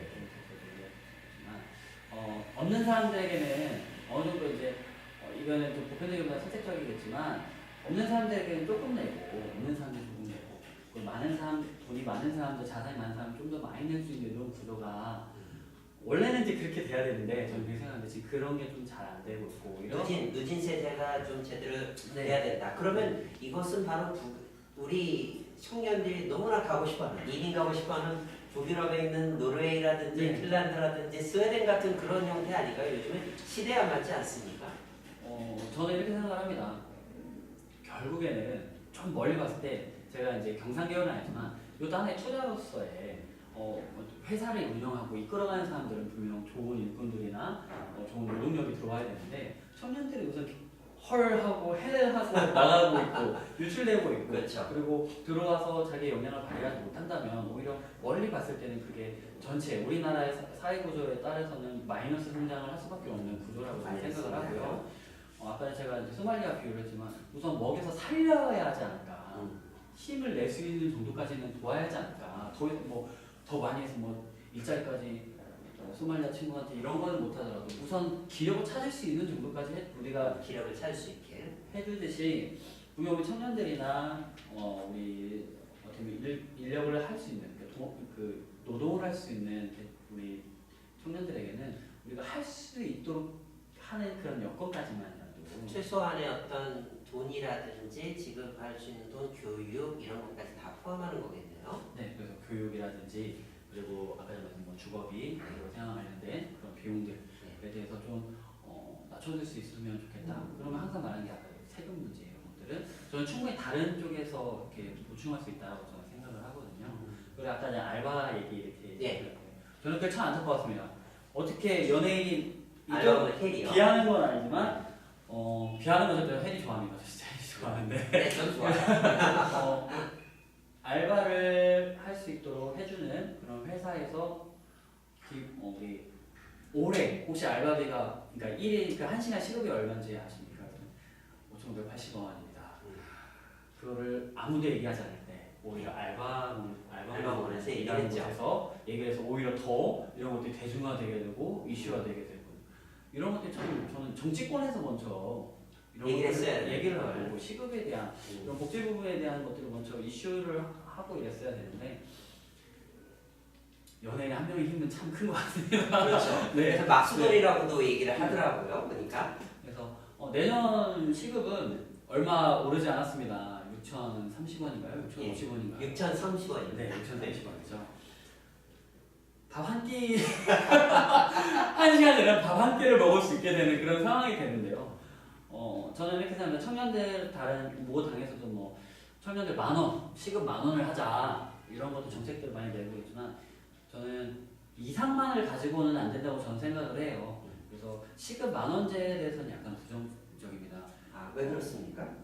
상당히 그 시급을 갖다가 올려주는 것이 그 청년들에게는 더 도움이 되는 거 아닌가요? 그러니까 저는 이제 멀리 보려고 거시적으로 보려고 하는데요. 시급 10,000원이라고 했을 때 지금 사회적 구조상에서 우리가 그 갑질이라고 하죠. 네. 이런 것들 봤을 때 결국에는 이런 시급이라고 했을 때 사장들이 되는 사람들은 자영업자들이나 네. 소규모 상인들, 네. 우리가 말하는 뭐 치킨집, 뭐 편의점 이런 그렇죠. 분들인데 PC방. PC방. 네. 지금 그 편의점 구조나 PC방 구조나 치킨집 구조는 다 망하는 구조지 않습니까? 그렇죠. 자영업자들이. 근데 너무 많아서 그런 거죠. 그 만원, 네, 시급을 10,000원이라고 했을 때 결국엔 부담감은 자영업자들이 지게 되고 또 자영업자 구조들도 무너질 수밖에 없는, 그러니까 같이 죽을 수밖에 없는 현상이 될 거라고 저는 생각을 해요. 을과 을끼리의 전쟁이라는 그렇죠. 얘기도 있더라고요. 일과 을끼리, 그러니까 편의점 사장과 편의점 알바, 결국엔 다 을인데 사회 구조상에서는 이런 을과의 싸움이 될 수밖에 없는데 저는 그래서 분명 시급은 올라야 되고 우리가 어느 정도 생활을 유지할 수 있는 그런 마련을 해야겠지만 당장 우리가 10,000원을 만들자 이렇게 됐을 때 받게 되는 저는 항상 막 그 하부 정책들을 마련해야 한다고 생각을 해요. 그럼 자영업자들을 위한 또 다른 정책들이 있어야 된다고 생각을 합니다. 연계 정책들. 연계돼 있으니까. 그러니까 우리가 시골 10,000원이라고 했을 때 그 10,000원을 가지고 이제 사장님들 아까 예부터 좀 편의점이나 뭐 치킨집이라든지 이런 부분들에 대한 프랜차이즈료를 갖다가 대기업에서 깎아줄 수도 있는 거 그렇죠. 아닙니까? 그런 것들 정책화한다든지 아니면 뭔가 지원을 해줄 수 있는 이런 것들을 하부 정책들을 서로 연계해서 하나의 좋은 정책들, 패키지 정책을 만들 수 좋은 있는. 하나들이 나오는 거지 당장 하나만을 이슈화시키고 부각시켜서 띄운다는 건 다른 것들을 무너뜨린다고 저는 생각을 해요. 그래서 아까 전에 뭐 복지적인 것도 복지하는 것이 아니라 그 예산을 대로 쓰는 다른 이런 아까 전에 뭐 부자 증대라든지 이런 것들 서로 이 정책들을 패키지로 묶어서 가야 우리 사회가 이제 혼란이 일어나지 않지 하나만 계속 띄우고 나머지 연계 정책을 무시한다는 거는 이건 청년들한테도 좋지 않다고 생각합니다. 결국에는 다 무너질 수밖에 없기 때문에 일자리 자체가 없어질 거기 때문에 그렇죠. 일자리가 갑자기 요즘 같은 두산 인프라 코어처럼 갑자기 사라진다고 하면은 황당한 거죠. 제가 그 페이스북에서 봤는데 그 두산 이제 그 인프라 사람이 네. 미래다. 네. 봤더니 이제 거기 짝대기 해가지고 명태가 미래다. 명예퇴직이 미래가 되는 이런 구조상에서는 청년들이 희망이 없다는 거에서 그렇죠. 저는 청년 정책뿐만 아니라 정말 기업 정책이라든지 또 복지 정책 이런 다양한 정책들이 서로 연계가 되고 같이 같이 상호 보완이 돼야지 청년 정책만 밀다가는 오히려 저는 그런 게 포퓰리즘이라고 보거든요. 아, 예. 한쪽만 네. 한쪽만 가지고 이렇게 너무 띄우는 건 네. 투쟁 위주 네, 그런 네, 것들이군요. 그래서 그런 것들을 보완할 수 있는 기업 정책, 복지 정책, 사회 정책 관련된 것들을 연계적으로 해야 단계적으로 해야 네, 된다. 저는 그런 필요성이 있다라고 아, 봅니다. 그러니까 다시 말하면 어떤 정책을 실시할 때에도 뭐 사실 알바몬 해리를 통해서 수많은 사람들이 최저시급 올해가 5천 시간당 5,580원이었고 내년이 6,030원이라는 거 확실히 알긴 했지만 그것만 자꾸 최저시급 10,000원으로 올리기만 한다면 거기에 해당하는 자영업자 뭐 편의점 PC방 있는 자영업자분들이라든지 아니면 그런 어떻게 어려움을 겪을 수 있잖아요. 그러니까 연계된 정책 복지를 하더라도 기업과 기업 정책과 복지 정책과 그런 최저시급 정책들이 하나의 패키지 또는 연계된 정책으로 나아가야 현실적이다. 네.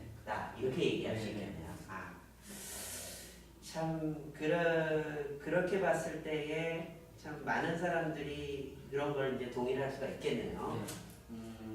그러면 제가 아까 이제 그 세 번 제가 이제 경세제 및 신대동법이라고 하면서 제가 주장을 하고 있는 주거비 생활물가 인하, 그다음에 두 번째 아까 전국민 지대 기본소득 도입, 그다음에 세 번째 내용 중에 학자금 부채 탕감 문제가 있었습니다. 사실 저도 이 부분을 얘기를 하면서 문제라고 생각되는 것 중에 하나가 뭐냐면 만약에 대학을 가지 않은 학생 입장에서 자 대학생들의 학자금 부채를 탕감해 준다고 하면 좀 반발심이 있지 않을까 라는 생각도 좀 들기도 하거든요. 근데 저는 개인적으로 학자금 부채 탕감은 분명히 있어야 된다고 보는데 그런 어떤 전반적인 내용에 대해서 한번 생각하신 거 있으면 좀 얘기해 주셨으면 좋겠는데요. 저 지금 대학을 졸업한 지가 4, 5년 됐는데요. 아직 학자금을 다 갚지 못하고 있습니다. 저도 학자금을 쉽지가 않은 거군요. 네, 이게 매월 그 문자가 올 때마다 이제 마음이 이렇게 문자라는 게 어떤 문자입니까? 네, 이제 뭐 이렇게 학자금 이자를 얼마 내야 됩니다. 아, 이자를 얼마 네, 내야 이런 됩니다. 것들 이제 예. 뭐 원리금 상환일이 언제입니다. 이런 문자가 오게 됐고요. 아까 전에 흑수저 이제 수저계 근무하면 저는 수저도 없이 그냥 손가락만 이렇게 손가락으로 밥을 먹어야 되는. 손가락으로 밥을 먹어야 되는 전이었습니까? 그 정도면 어떤 게 그겁니까? 수저를 잡을 수가 없는. 이제 손가락으로 이렇게 먹어야 되는 손으로 먹어야 되는데. 아, 인도 사람들이 손으로 먹지 않아요. 그렇죠. 그래서 제가 이런 걸 봤을 때 저는 학자금 탕감 문제 결국에는 청년들이 신용불량자를 양성하게 되는 그런 문제로 저는 이렇게 보게 되고요. 지금 성남시뿐만 아니라 청년 비탕감 문제, 주빌리라고 하는 희년이라고 하죠. 그래서 이제 그런 사상을 어떻게 보면 토대로 해서 좀 탕감 운동을 하고 있는데요. 저는 그런 운동이 참 보기 좋고 좀 필요하다고 봅니다. 보면 대학에 안 가신 분들이 네가 네 돈 쓴 거지 왜 이렇게 탕감을 해주냐 이렇게 말할 수도 분명히 있을 거라 예, 있을 거라고 생각되는데요. 저는 그렇게 말할 수 있다고 생각하지만 좀 이렇게 전체적인 비율을 좀 봤으면 좋겠어요.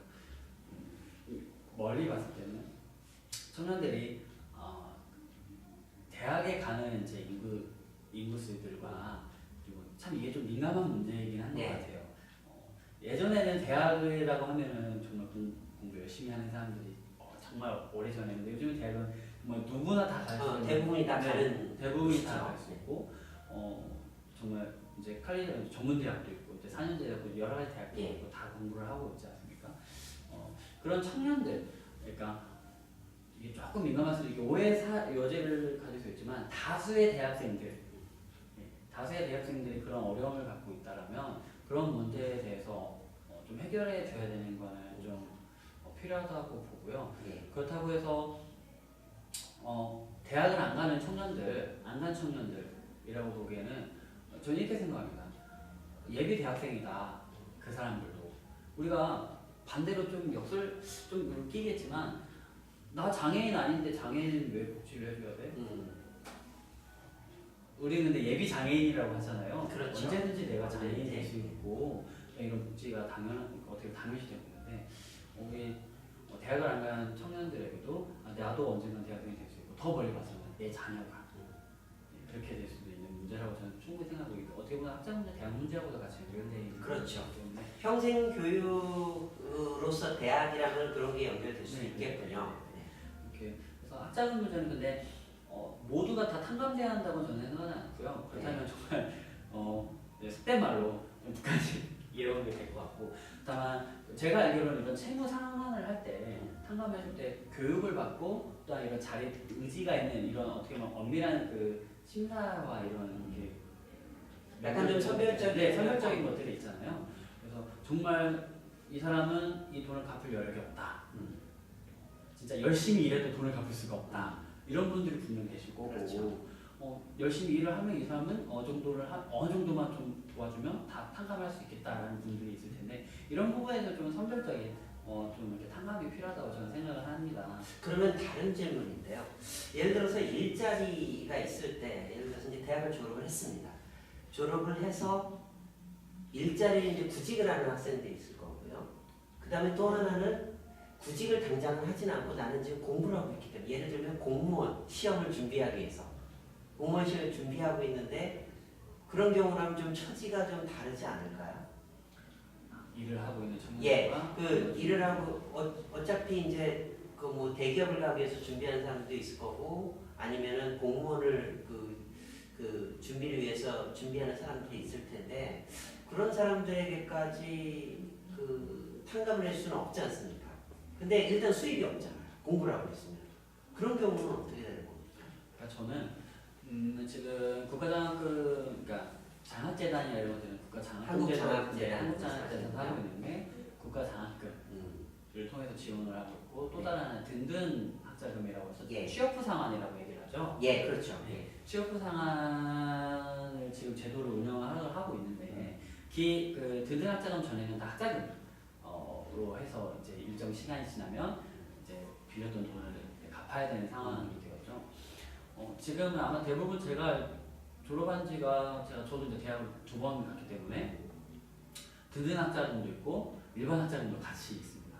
그래서 지금 제가 상환을 하고 있는 거는 그럼 든든 학자금하고 그 아까 국가장학금 그건 아니죠? 일반 학자금. 일반 학자금 네, 두 개가 다 있으시죠? 네. 그래서 든든 학자금은 취업부 상환. 예. 이고 그것이 또 이제 일정 소득을 넘었을 때 이제 상환이 들어가는 든든 학자금. 네, 제도인데 제가 월급을 그렇게 많이 받지는 못하고 있어서 네. 든든 학자금은 아직 제가 상환을 하지는 않았죠. 언젠가는 상환을 네, 해야 네, 되는 네, 상황이에요. 네, 네. 이런 부분들이 있기 때문에 아마 공무원 준비를 한다거나 뭐 취업 준비를 한다는 이런 분들에 대해서는 든든 학자금 제가 알기로는 적용이 안 돼. 그러니까 상환이 들어가지 않는. 유예를 해주는 네. 거군요. 당장 갚지 네. 않고 나중에 네. 갚아라. 네, 취업부 상환. 천천히 갚아라. 근데 지금 문제가 되고 있는 건 일반 학자금 돈을 이렇게 했던 사람들에 대해서 예. 문제이기 때문에 저는 아까 말씀드린 선별적인, 그러니까 이런 그런 사람들이 있다면 뭐 서류를 통해서 서류 심사와 아니면 어떻게 보면 면접을 본다든지 이런 걸 통해서 이 사람이 일할 수 있는 의지가 있고 나중에 갚을 수 있는 이런 것들이 여부 이런 것 상황에 따라서 저는 탕감을 할 수 있다고 생각을 하고요. 일반적으로 모두가 다 아까 말씀해주신 것처럼 모든 사람에게 다 탕감을 하자. 그거는 우리 자유민주주의 시장경제나 이런 부분에서는 맞지 않다고 생각을 합니다. 예. 그래서 맞지 않다. 왜냐면 일할 수 있는 사람들에게 무조건 탕감은, 그러니까 일을 할 수 있도록 힘을 주기 위해서 탕감을 해주는 거지. 모든 걸 다 탕감한다는. 노는데 탕감을 해주는 건 아니라는 거죠. 네.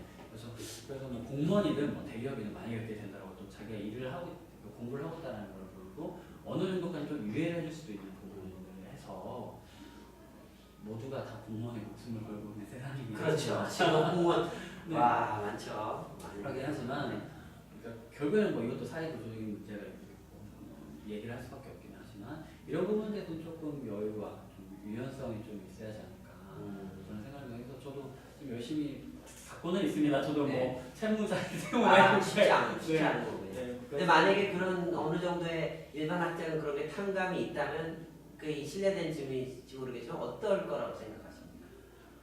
만약에 제가 제외 대상이 되더라도 저는 찬성을 할 거고요. 저는 정말 멀리 좀 이상적이긴 하지만 그 청년들 결국에 일을 해서 우리나라의 원동력이 될 거고 그렇죠. 그 혜택을 제가 볼 거라 생각하기 때문에 청년들이 일해야 노인분들이나 어르신분들이 그렇죠. 혜택을 받는 네. 거지 않습니까? 우선 일을 할 수 있는 여건을 만들어줘야 하는 게 가장 중요하다고 생각합니다. 그것 중에 하나가 또 학자금 탕감이고요.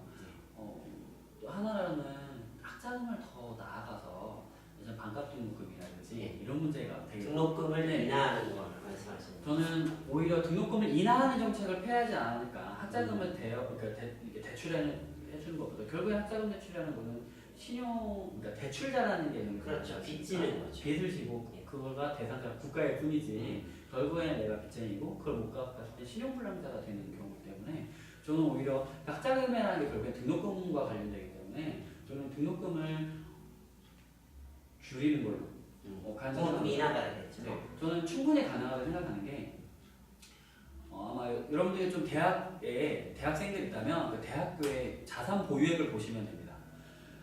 가장 돈을 많이 갖고 있는 학교들이 우리 수도권에 있는 뭐 이모학교나 영모학교들이 있는데 몇천억 몇백억을 갖고 있단 말이에요. 적립금이 그렇게 많다는 네, 얘기죠. 부동산을 갖고 있고 근데 그것들을 결국에는 많은 학생들을 위해서 축적하고 적립하고 있다고 하지만 당장 학생들이 쓰이지는 않고 저는 대학이 이런 부분에서 강력하게 우리 학생들이 의견을 내야 된다고 생각합니다. 총학생이라든지 이런 학생 단체들이 학교 본부에 강력하게 요청을 해야 되고 투명성을 가지고 학교 대학 본부가 몇천억을 갖고 있다라면 그 몇백억을 갖고 있다면 등록금 반값은 실현이 안 되라는 법이었고 이 등록금 인하 정책은 당연히 된다고 생각합니다. 이건 대학의 욕심이고 왜 그렇게 쌓아놓고 있는 거죠? 대학들이 뭐 좀 위험한 상황이 올 때를 대비하는 거 아닙니까?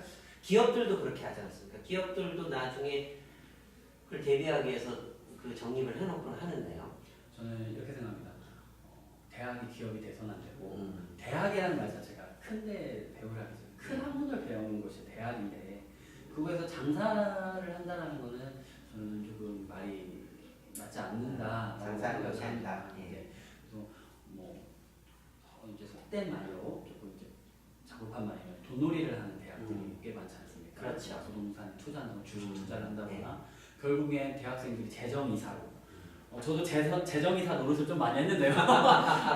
네, 재정이사 대학에서 좋은 정말 큰 학문을 배움을 받는 학생들로 바라보는 게 아니라 대학의 돈을 위해서 이렇게 받는 재정이사로서의 이런 대학이 바라보지는 않았으면 좋겠어요. 그렇다면 정말 적립금을 좀 줄이더라도 그런 부분은 대학에서 좀 풀어준다면 대학이 갖고 있는 돈들과 부동산 이런 것들을 좀 대학 학생들을 위해서 사용한다면 충분히 등록금은 인하가 될 수 있다고 보고요. 그렇다면 학자금을 빌리는 청년들이 줄어들 거고 저는 이게 굉장히 악순환이라고 보는 게 학자금 문제를 빨리 해결해야 되는 것 중에 하나가 학자금을 받기 위해서 또한 대학 등록금을 내기 위해서 청년들이 알바를 합니다. 예. 근데 알바 시급은 5,580원입니다. 어쩌면 80원이죠. 장학금을 받고 알바를 해도 수도권에 있는 등록금을 감당을 못합니다. 못하죠. 저는 180만 원을 내고 학교를 다녔는데요. 한 학기에 저 이제 국립대 전국에 있는 국립대를 다녔기 때문에 근데 뭐 서울에 있는 수도권 400만 원, 500만 원이 그렇게 그렇죠. 하지 않습니까? 네. 아무리 장학금을 받고 알바를 한 학기 동안 한다고 해도 등록금을 낼 수가 없습니다. 그러니까 학자금을 받을 수밖에 없고 그러면 또 이 악순환이 어떻게 되면 알바를 하기 때문에 공부할 수 있는 시간이 줄어들게 되고 그렇죠. 공부만 하는 친구들에게 장학금을 뺏기게 됩니다. 뺏기게 되죠. 그리고 또 알바를 할 수밖에 없고 또 등록금을 감당을 못하니까 또 학자금을 받게 되고 이 구조가 계속 선구조가 아니라 악순환이 되기 때문에 청년들이 공부는 공부대로 못하고 빚은 빚대로 지고 이런 부분들에서 결국에는 취업 경쟁에 나갔을 때 스펙은 결국에는 이제 이것도 스펙도 얘기를 할 수밖에 없지만 취업하기엔 굉장히 불리한 상황이 되죠. 그럼 결국에는 빚을 지게 알바를 할 수밖에 없으니까 학자금 대출 빚을 지게 되고 알바를 하다 보면 공부를 할 수 없고 거기 스펙 쌓을 시간도 없고 돈도 없고 그럼 취업도 제대로 못하고 그럼 일자리도 제대로 구할 수 없고 그렇게 되는 진짜 그러면 뭐- 일자리가 없는데 학자금은 있고 예. 빚은 갚아야 되고 이게 이제 악순환이 돼요. 악순환이 되는 거죠. 그래서 이 고리를 끊을 수 있는 거는 그럴 수 있는 방법이 뭐가 있을까요? 그러면 아까 말씀하신 게 등록금에 일단 인하를 해주고 첫 번째 수는 등록금을 인하. 그 다음에 또 하나는 그 선별적으로 학자금을 상감 일반 학자금을 네. 상감해 주는 게 그 중요한 우선순위가 되겠군요. 네. 대학에서 동의할까요? 그 등록금 인하 분명히 이전 정부에서 특히 이명박 정부나 박근혜 정부 항상 들어설 때마다 등록금을 갖다 반값 등록금을 하겠다. 실질적으로는 박원순 시장 하에 서울시 때에는 반값 등록금이 된 적이 없거든요. 근데 그렇게 선거 공약을 하고서도 지키지 않았습니다. 내년 총선에 또 그런 공약이 나오게 된다면 과연 지킬 수 있을까요? 저는 이렇게 생각하는 게 이거는 어른들도 분명히 신경을 써야지만 정치인들은 그래서 학생들이 대학에 있는 학생들이 힘을 내야 된다고 생각합니다. 저 같은 경우도 등록금 문제로 제가 학생 투쟁을 했던 적이 있었는데 대학 내에서 결국에는 이제 뭐 동결 또는 약간 인상으로 이제 조정이 되긴 했지만 그렇다고 제가 총학 활동했던 건 아니고요. 한 이제 일반 학생으로서 같이 이제 저도 당사자로서 참여를 하시는 네, 거군요. 참여를 한 거죠. 네. 근데 대학 내에서 그런 움직임이 굉장히 많을 겁니다. 아마 그런 총학에서라든지 학생 이런 대표자들이 등록금의 문제에 대해서 뭐 삭발도 하고 이런 그렇죠. 저는 그런 어떻게 보면 기부에 있는 학생들뿐만 아니라 일반에 같이 대학을 다니고 있는 학생들 모두가 관심을 갖고 모두가 동참을 한다면 대학에서도 이런 분위기는 무시할 수 없다는 무시할 수 거죠. 없는 거죠.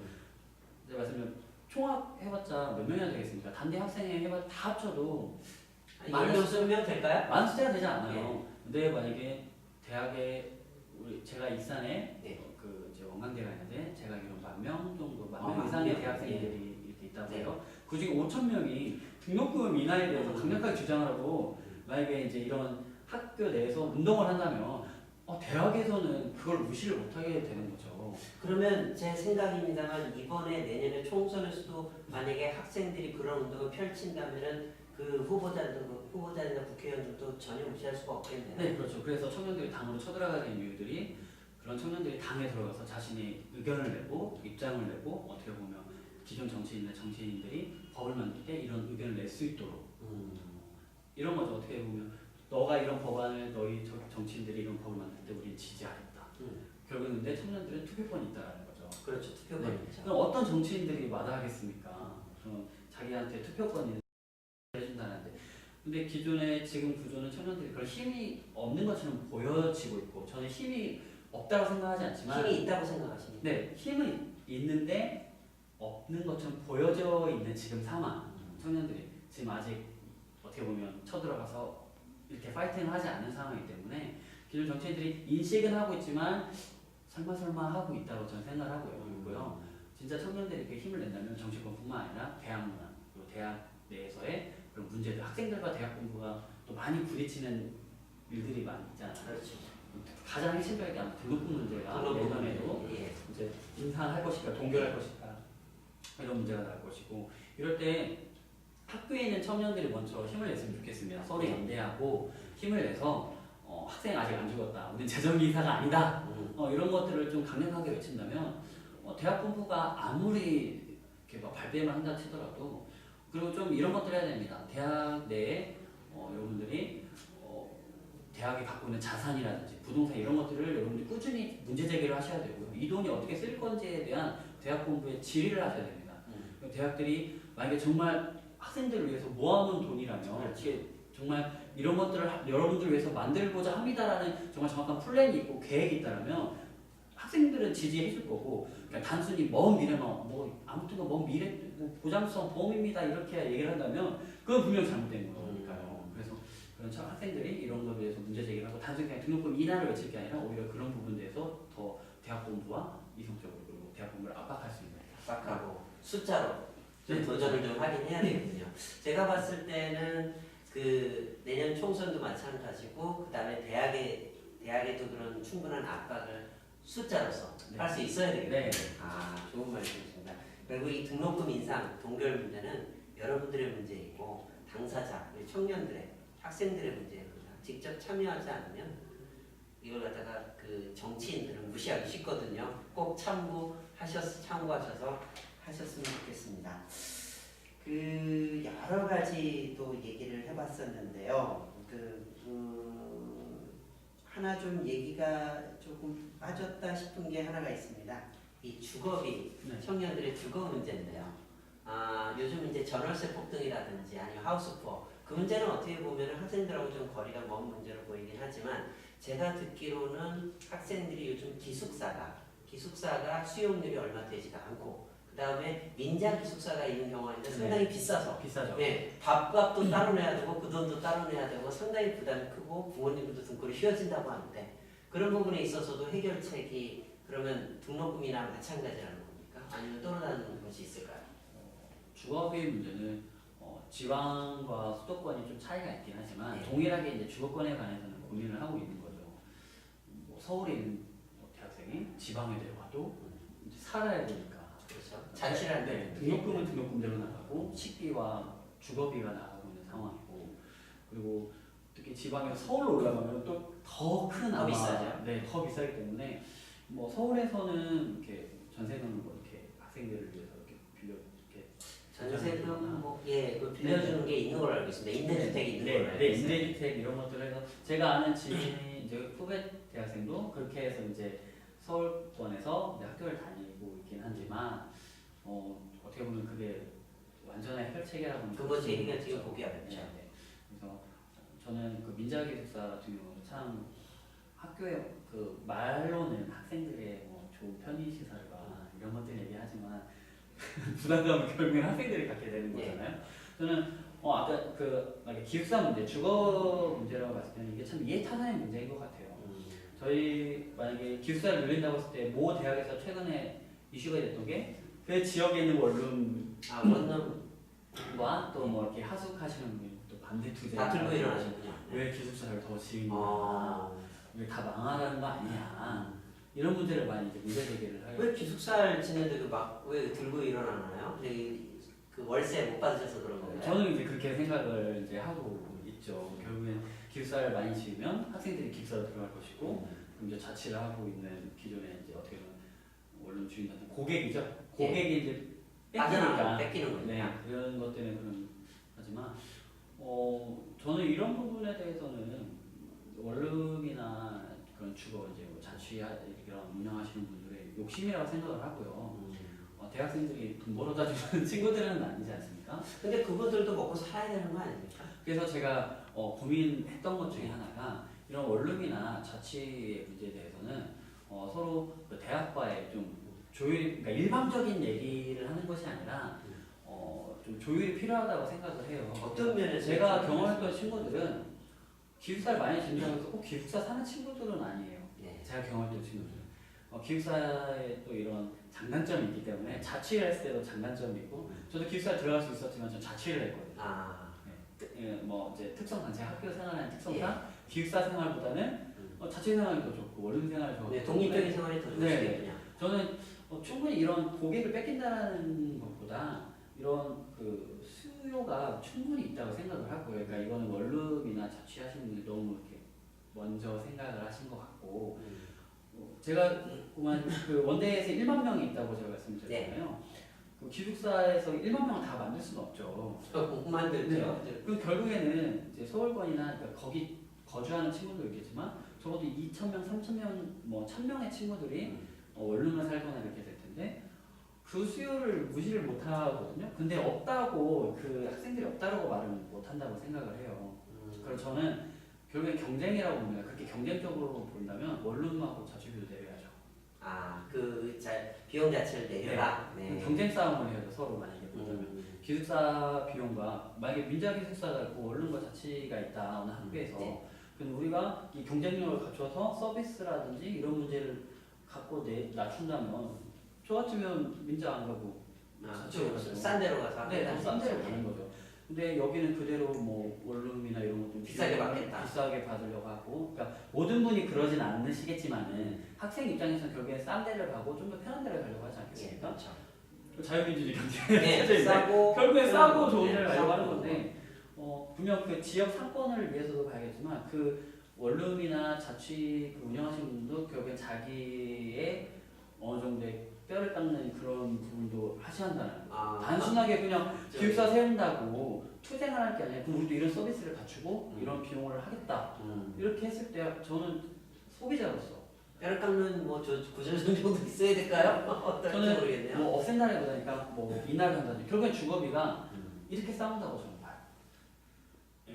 대학도 누가 싸우는 겁니까? 그러니까 기숙사도 분명 비용을 낮춰야겠지만 이쪽에서 돈을 너무 많이 받을 필요는 없다고 생각을 해요. 근데 자기들이 투자한 돈만큼을 받겠다는 거 아닙니까, 그게? 저는 과연 그게 투자한 비용만큼 돈을 충분히 지금 받고 있다고 생각해요. 수도권에 충분히 받고 있다. 충분히 그 요즘 세대가 꿈꾸는 것 중에 임대업자. 임대업자 꿈꾸는 임대업자 꿈꾸는 학생, 그리고 임대업자를 잘하기 위해서 학원을 다니고 아 그래요? 네, 페이스북 보면은 그게 있더라고요. 아니, 그런 게 임대 있어요? 어느 땅이 좋기 때문에 건물을 세우고 이런 컨설팅을 받는 어. 원룸을 여기 세우면 괜찮다 이런 학원을 다니고 막 아. 시세를 알아보게 해주는 이런 학원이 학원에 있어요. 투자를 하는군요. 그리고 기존 정치인들 중에 돈을 가장 많이 버는 예. 수입이 임대업이더라고요. 아 임대업이요. 정치인들 중에 국회의원들도 다 포함이 되겠네요. 네. 그러니까 저는 그 원룸이나 이런 것들도 하나의 임대업이잖아요. 그렇죠. 임대사업이죠. 충분히 가격을 낮추더라도 자기가 투자만큼의 상환은 받을 수 있다고 생각하고요. 네. 그러니까 더 낮추면 안 되겠지만 어느 정도 50을 받고 있었다라 50을 벌고 있었다면 30만 원을 받더라도 이 정도의 서로 가격 경쟁을 통해서 적정선을 네, 맞춰보자. 적정선을 맞추는 네. 거라고 생각. 대학도 그 부분에서는 대학만 이렇게 주장할 수는 없기 때문에 그렇죠. 이런 부분들 서로 소통을 하면서 했을 때 결국에는 이제 피해자는 대학생이 대학생만 될 수밖에 없는 네. 거니까 구조가. 그래서 이런 부분들을 좀 대학생들 어떻게 보면 좀 지혜롭게 선택을 해야 저녁에 네. 뭐요? 소비자로서. 네 소비자로서 좀 네. 바라봐야 한다고 생각하고요. 분명 대학도 아까 대학 자산을 갖고 있는 것들 그런 것들을 기숙사 인하에 충분히 할 수 있다고 보고 그랬을 때 그 이쪽 이제 원룸이나 자취분들도 들고 일어날 거다 생각하거든요.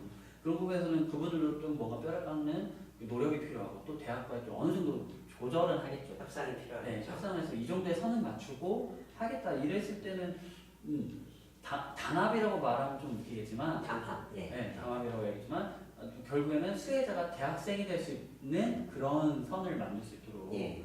좀 노력을 해야죠. 우리 다음 세대 자식들을 위해서 조금 어른 세대들이 신경 써야 될 부분이 좀 있는 거군요.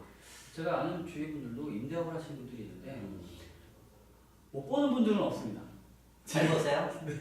못 버는 분들은 없습니다. 돈을 상당히 벌고 계시고 네. 그러면은 그러면은 아까 말씀드렸던 금수저, 은수저, 동수저라면 대략 어느 정도 될까요? 상위 몇 프로 정도에 10% 안에 들어갑니까? 동수저 이상이에요. 아 그래요?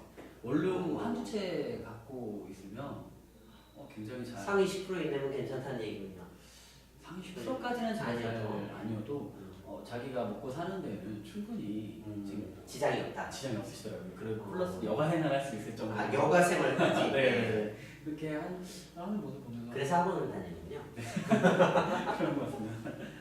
아, 그럼 이제 시간이 이제 다 돼가는데 하나 더 제안이 더 말씀드리고 싶은 게 이제 저는 전국 세입자협회 회원으로서 이제 여러 가지 세입자 운동을 해본 적이 있습니다. 그래서 거기서 주장하는 것 중에 하나가 주거비를 이제 인하하기 위해서 공공임대주택을 늘려라 뭐 그런 주장이 있었고요. 그다음에 전월세 상한제, 그다음에 계약갱신 청구권 뭐 이런 것도 있었고 또 하나는 뭐가 있었냐면 임대차 등록제와 임대사업자 등록제라는 게 있었습니다. 임대차 등록제는 다시 말하면은 그 시가대로 그런 전세나 월세 이런 보증금 같은 걸 갖다가 등록을 하라는 거죠. 근데 실제로 우리 국토교통부에서도 조사를 하고는 있지만 완전히 다 전산화가 다 되어 있진 않고 상당히 불투명한 시장. 그리고 임대사업자 임대업을 한다 하더라도 세금을 상당히 많이 깎아주는 걸로 들었습니다. 그래서 제가 봤을 때 주거운동을 하는 입장에서도 이런 부분들에 대해서 상당히 이 집주인분들, 특히 원룸주인분들 그런 분들이 좀 투명해지셔야 특히 세금 같은 네, 데서도 맞습니다. 그래야 되지 않을까 하는 생각이 좀 들기도 하네요. 자, 그래서 이제 그 여러 가지 오늘 얘기들을 좀 나눴는데요. 우리 그 익산 기은실 최준호 그 간사님하고 또 저희 경세재미 신태동법 저와 함께 이제 지금까지 이제 우리 대학 혈조선의 혁신하라 제가 이제 세 가지 주장을 이제 펼치고 있습니다만 그것이 다 처음부터 다 옳은 거라고 저도 생각하지는 않습니다. 그러나 이런 것들을 공론화시키면서 여러 가지 토론도 하고 또 여러 가지 생각들을 나누고 특히 오늘 이 최준호 간사님과 얘기를 나누면서 느꼈던 것은 당사자인 우리 학생들과 청년들이 그냥 있는 것이 아니라 정치권으로 쳐들어가고 정당으로 쳐들어가고 각자마다 각자의 생각들이 있겠죠. 거기에 맞는 생각들에 따라서 들어가서 당사자로서 등록금 인하를 주장을 하고 또 주거비 인하라든지 아니면 또 원룸이나 이런 주인분들하고 협상을 하신다든지 그런 방법들은 얼마든지 많을 거라고 생각을 합니다. 그리고 주거비, 교육비, 그 다음에 일자리 같은 문제도 그거는 사실은 제가 봤을 때는 정부에서 좀 많이 해줘야 될 문제고 또 기업에서 많이 활성화돼야 된다고 하는데 요즘 보면은 이 두산 인프라코어라든지 삼성물산 20대 명퇴 이런 거 벌어지는 거 보면 너무 안타까운 게 많거든요. 근데 재밌는 거는 그런 기업들이 아직도 현금을, 특히 삼성 같은 데는 현금을 많이 가지고 있음에도 불구하고 다른 데를 투자한다는 이유로 사람에게는 좀 투자를 하지 않는 그런 부분들이 좀 있지 않나 라는 생각을 좀 하게 되거든요. 그래서 좀 마지막으로 이제 듣고 싶은 게 기업. 이제 기업들이 사실 이제 우리가 창업을 하든지 아니면 기업들을 많이 일으키든지 해야 되는데 이상하게 학생들이 저희 청년들이 다 공무원 하러 가려고 그러거든요. 그러면 이 창업이나 마지막으로 짧게 창업이나 기업 쪽이 이렇게 활성화가 되면 어떻게 돼야 된다고 보시는지 마지막으로 좀 말씀 드렸으면 좋겠어요. 제가 주변에 청년 창업가들 좀 많이 있는데요. 그분 얘기를 들은 적이 있어요. 그 청년 창업을 열심히 해도 어느 순간 가다 보면 벽을 느낀다고 합니다. 그 대기업이나 이런 부분들이 뛰어넘을 수 없는 그 보이지 않는 벽을 만나게 된다고 하더라고요. 네. 그래서 청년 창업이 우리나라에서 하기 너무 힘들고 그분들 지금 청년 창업가이시거든요. 지금 활동을 네. 하고 있는 청년 창업가시지만 아무리 좋은 아이템과 좋은 자원이 있더라도 그 보이지 않는 벽에 부딪히게 되면 결국에 이제 많이 꺾인다고 이렇게 얘기해요. 예를 들면 어떤 게 있습니까? 보이지 않는 부분이라는 예로 들면은 이렇게 자세는 말씀 못 드리고 어떤 거를 이제 상품을 개발해서 청년 창업가가 그걸 통해서 돈을 벌고 있는데 대기업에서 그걸 소송을 걸어서 우리 거랑 비슷하다. 짝퉁이다. 1년 동안 번 돈을 내놔라. 어, 소송을 걸었다는 거죠. 토해내라고 자기 게 자기 거니까. 네. 예. 그래서 청년 창업가들은 이런 특허나 이런 부분에서 좀 약할 수도 있잖아요. 예, 그렇죠. 그래서 자기가 발명이라거나 이런 좀 만들어서 어떤 사업을 했는데 대기업에서 그걸 보고 좀 위협이 되니까 견제식으로 1년 이렇게 소송을 걸어서 1년 동안 네가 이걸로 번 돈을 내놔. 이런 사례가 있다고. 그러니까 저는 그 청년 창업을 어떻게 이겨내겠습니까? 그 대기업의 그 망한 거 아닌가요? 그래서 굉장히 그런 모습을 보면서 그 제가 아는 청년 창업가 이제 지인분이 그러셨다고 하더라고요. 그래서 그 모습 보면서 보이지 않는 이런 자기 틈에 껴주지 않으려는 강력한 벽이라는 대기업들 간이 아니면 예. 이런 기업들 간의 이런 청년 창업가들이 뚫을 수 없는 벽 이런 것들을 보게 됐다고 하더라고요. 이거 정치권하고도 마찬가지거든요. 정치권이요. 청년들이 들어올 수 없도록 장벽을 치고 예. 그리고 힘을 낼 수 없도록 하려고 하고 자기들만 이렇게 하려고 하는 것들과 기업 문화 자체도 청년 창업가들이 그냥 너는 어느 적정 수준까지만 있어라 얘기하고 자기들 바운더리에 대해서 들어오지 못하게 하는 것들이 좀 강하다고 이렇게 저는 그런 얘기를 들으면서 이렇게 인식을 받았고 또한 그런 상황이고 소위 청년 창업가들이 많이 창업을 하지만 성공했다는 창업가들은 정말 극소수. 원래 참 성공률은 낮은 건 사실이지 않습니까? 특히 청년 창업가들이 했을 때 더 낮은 것도 어떻게 보면 저는 일자리 창출과 예전에 좀 벤처기업이라는 게 막 붐이 됐었고 그랬을 텐데 청년 창업가에 대해서 어느 정도의 지원과 이런 부분들이 좀 실질적으로 좀 나타났으면 좋겠고요. 실질적인 지원이요. 그럼 뭐 세금을 줄여준다든지 아니면은 대출 지원이라든지 이런 것들이 필요하겠군요. 그런 게 좀 뭐 창조경제에서는 좀 충분한 편 아닙니까? 그런 부분들이 있다 치더라도 저는 이제 기업 문화에 접근했을 때 기업 문화요. 대기업이 과연 그렇게 했었어야 될까? 아, 좀 이게 대기업에서는 어떤 폐쇄적인 조직 문화 예. 같은 것도 얘기가 될 수 있겠네요. 그리고 만약에 이런 부분에서 법률 지원이라든지 또 이런 청년 창업했을 때 뭐 스타트업을 했을 때 이런 단계별로 해줄 수 있는 컨설팅을 해줄 수 있는 그런 컨설팅. 공공기관이라든지 네. 이런 것들이 좀 더 활성화돼서 지금 많이 이제 뭐 창조경제라 해서 하고는 있다고 생각하지만 아직은 좀 부족한 면이 있다고 생각하고요. 그런 부분들을 좀 많이 해서 청년 창업가들이 처음 어떻게 보면 2030 세대 때 사업을 하기 때 뛰쳐 들어가는 그래야 맞는 거 아닐까? 일본 같은 경우도 상당히 해보겠다고 하니 그러는데요. 그래서 우리나라는 근데 뛰어들어갔을 때 기존에 있던 대기업의 기업들이 잘하나 한번 두고 보자. 이게 키워주는 것이 아니라 잘하나 두고 보자. 잘하는 거보다 좀 잘한다 싶으면 찍어 소송, 누르고 소송 이렇게 들어가는 것들이 너무 우리나라가 대기업 위주의 정책 그리고 대기업이 살아야 낙수 효과라고 하잖아요. 그렇죠. 근데 결국엔 실패한 그거는 거짓이라고 증명된 네. 걸로 저는 알고 있는데요.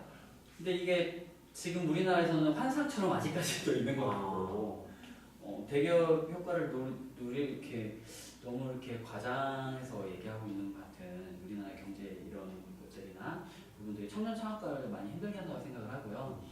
중소기업을 살려야 한다고 하지만 결국에는 지원하는 부분은 대기업이고 혜택들이 대기업이 많이 그쪽으로 많이 쏠려 있다는 쏠려? 거죠. 혜택들이. 그런 부분들 했을 때 좀 더 청년 창업가들이 할 수 있는 여건과 제도적인 부분들이 좀 더 좀 대기업에 가는 게 한 70%라면 10%를 좀 더 떼서 청년 창업가들에게 줄 수 있도록 균형을 좀 맞춰야 되거든요. 한 번에 맞출 수는 없겠지만 그렇죠. 그래서 조금씩은 청년 창업가들이 할 수 있는 그런 것들 대기업에 부탁하고 싶으면 청년 창업가들을 좀 잘할 수 있게 옆에서 키워주셨으면 좋겠다는 키웠지 잘하나 두고 보자가 네, 아니라 잘하나 두고 보자가 아니라 나중에 뺏어 먹겠다 이런 게 아니라 합병해서 가져가겠다 이런 개념이 아니라 좋은 어떻게 보면 우리나라 대기업 결국 우리나라가 잘 돼야 대기업도 잘 되는 거고 그렇죠. 서로 경쟁하면서 이렇게 커나가는 커나가는 거지 않겠습니까? 그래서 적이 아닌 동반자로서 좀 청년 창업가들을 많이 바라봐 주었으면 좋겠어요. 그래서 저는 문제가 대기업들이 그 문어발식 그 협력기관 현장이죠.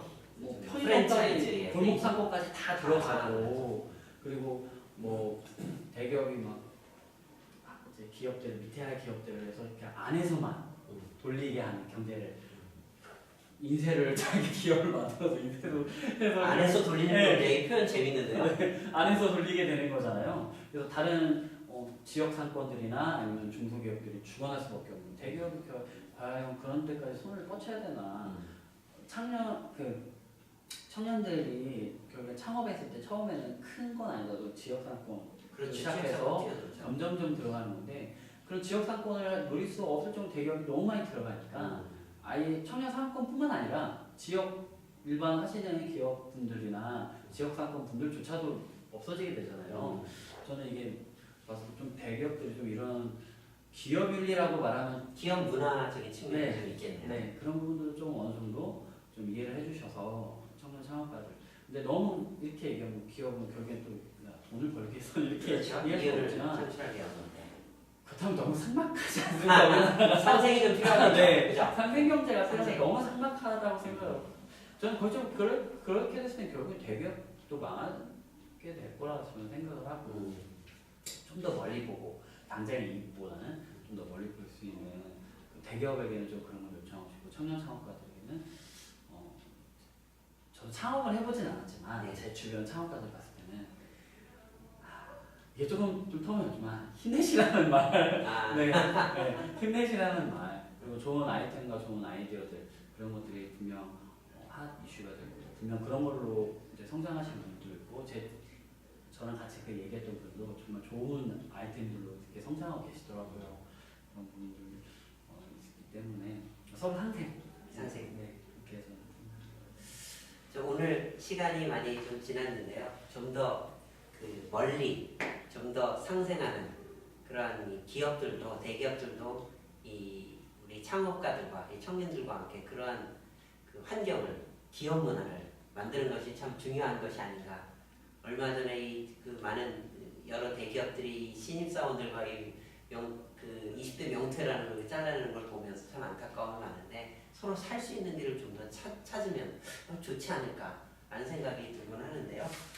자, 지금까지 참 그 여러 가지 그 주거 문제와 또 교육 문제, 또 여러 가지 일자리 문제, 또 여러 가지 문제에 대해서 우리 청년들이 어떻게 해야 될 것인가에 대해서 많은 말씀을 나누셨는데 앞으로 오늘은 저희가 이렇게 마치게 되지만 다음 기회에 계속 헬조선을 혁신하라라는 시리즈로 계속 뵐 수 있는 기회가 되었으면 좋겠습니다. 오늘 지금까지 함께해 주신 우리 익산 기윤실 최준호 원사님 참 감사드립니다. 예, 수고하셨습니다.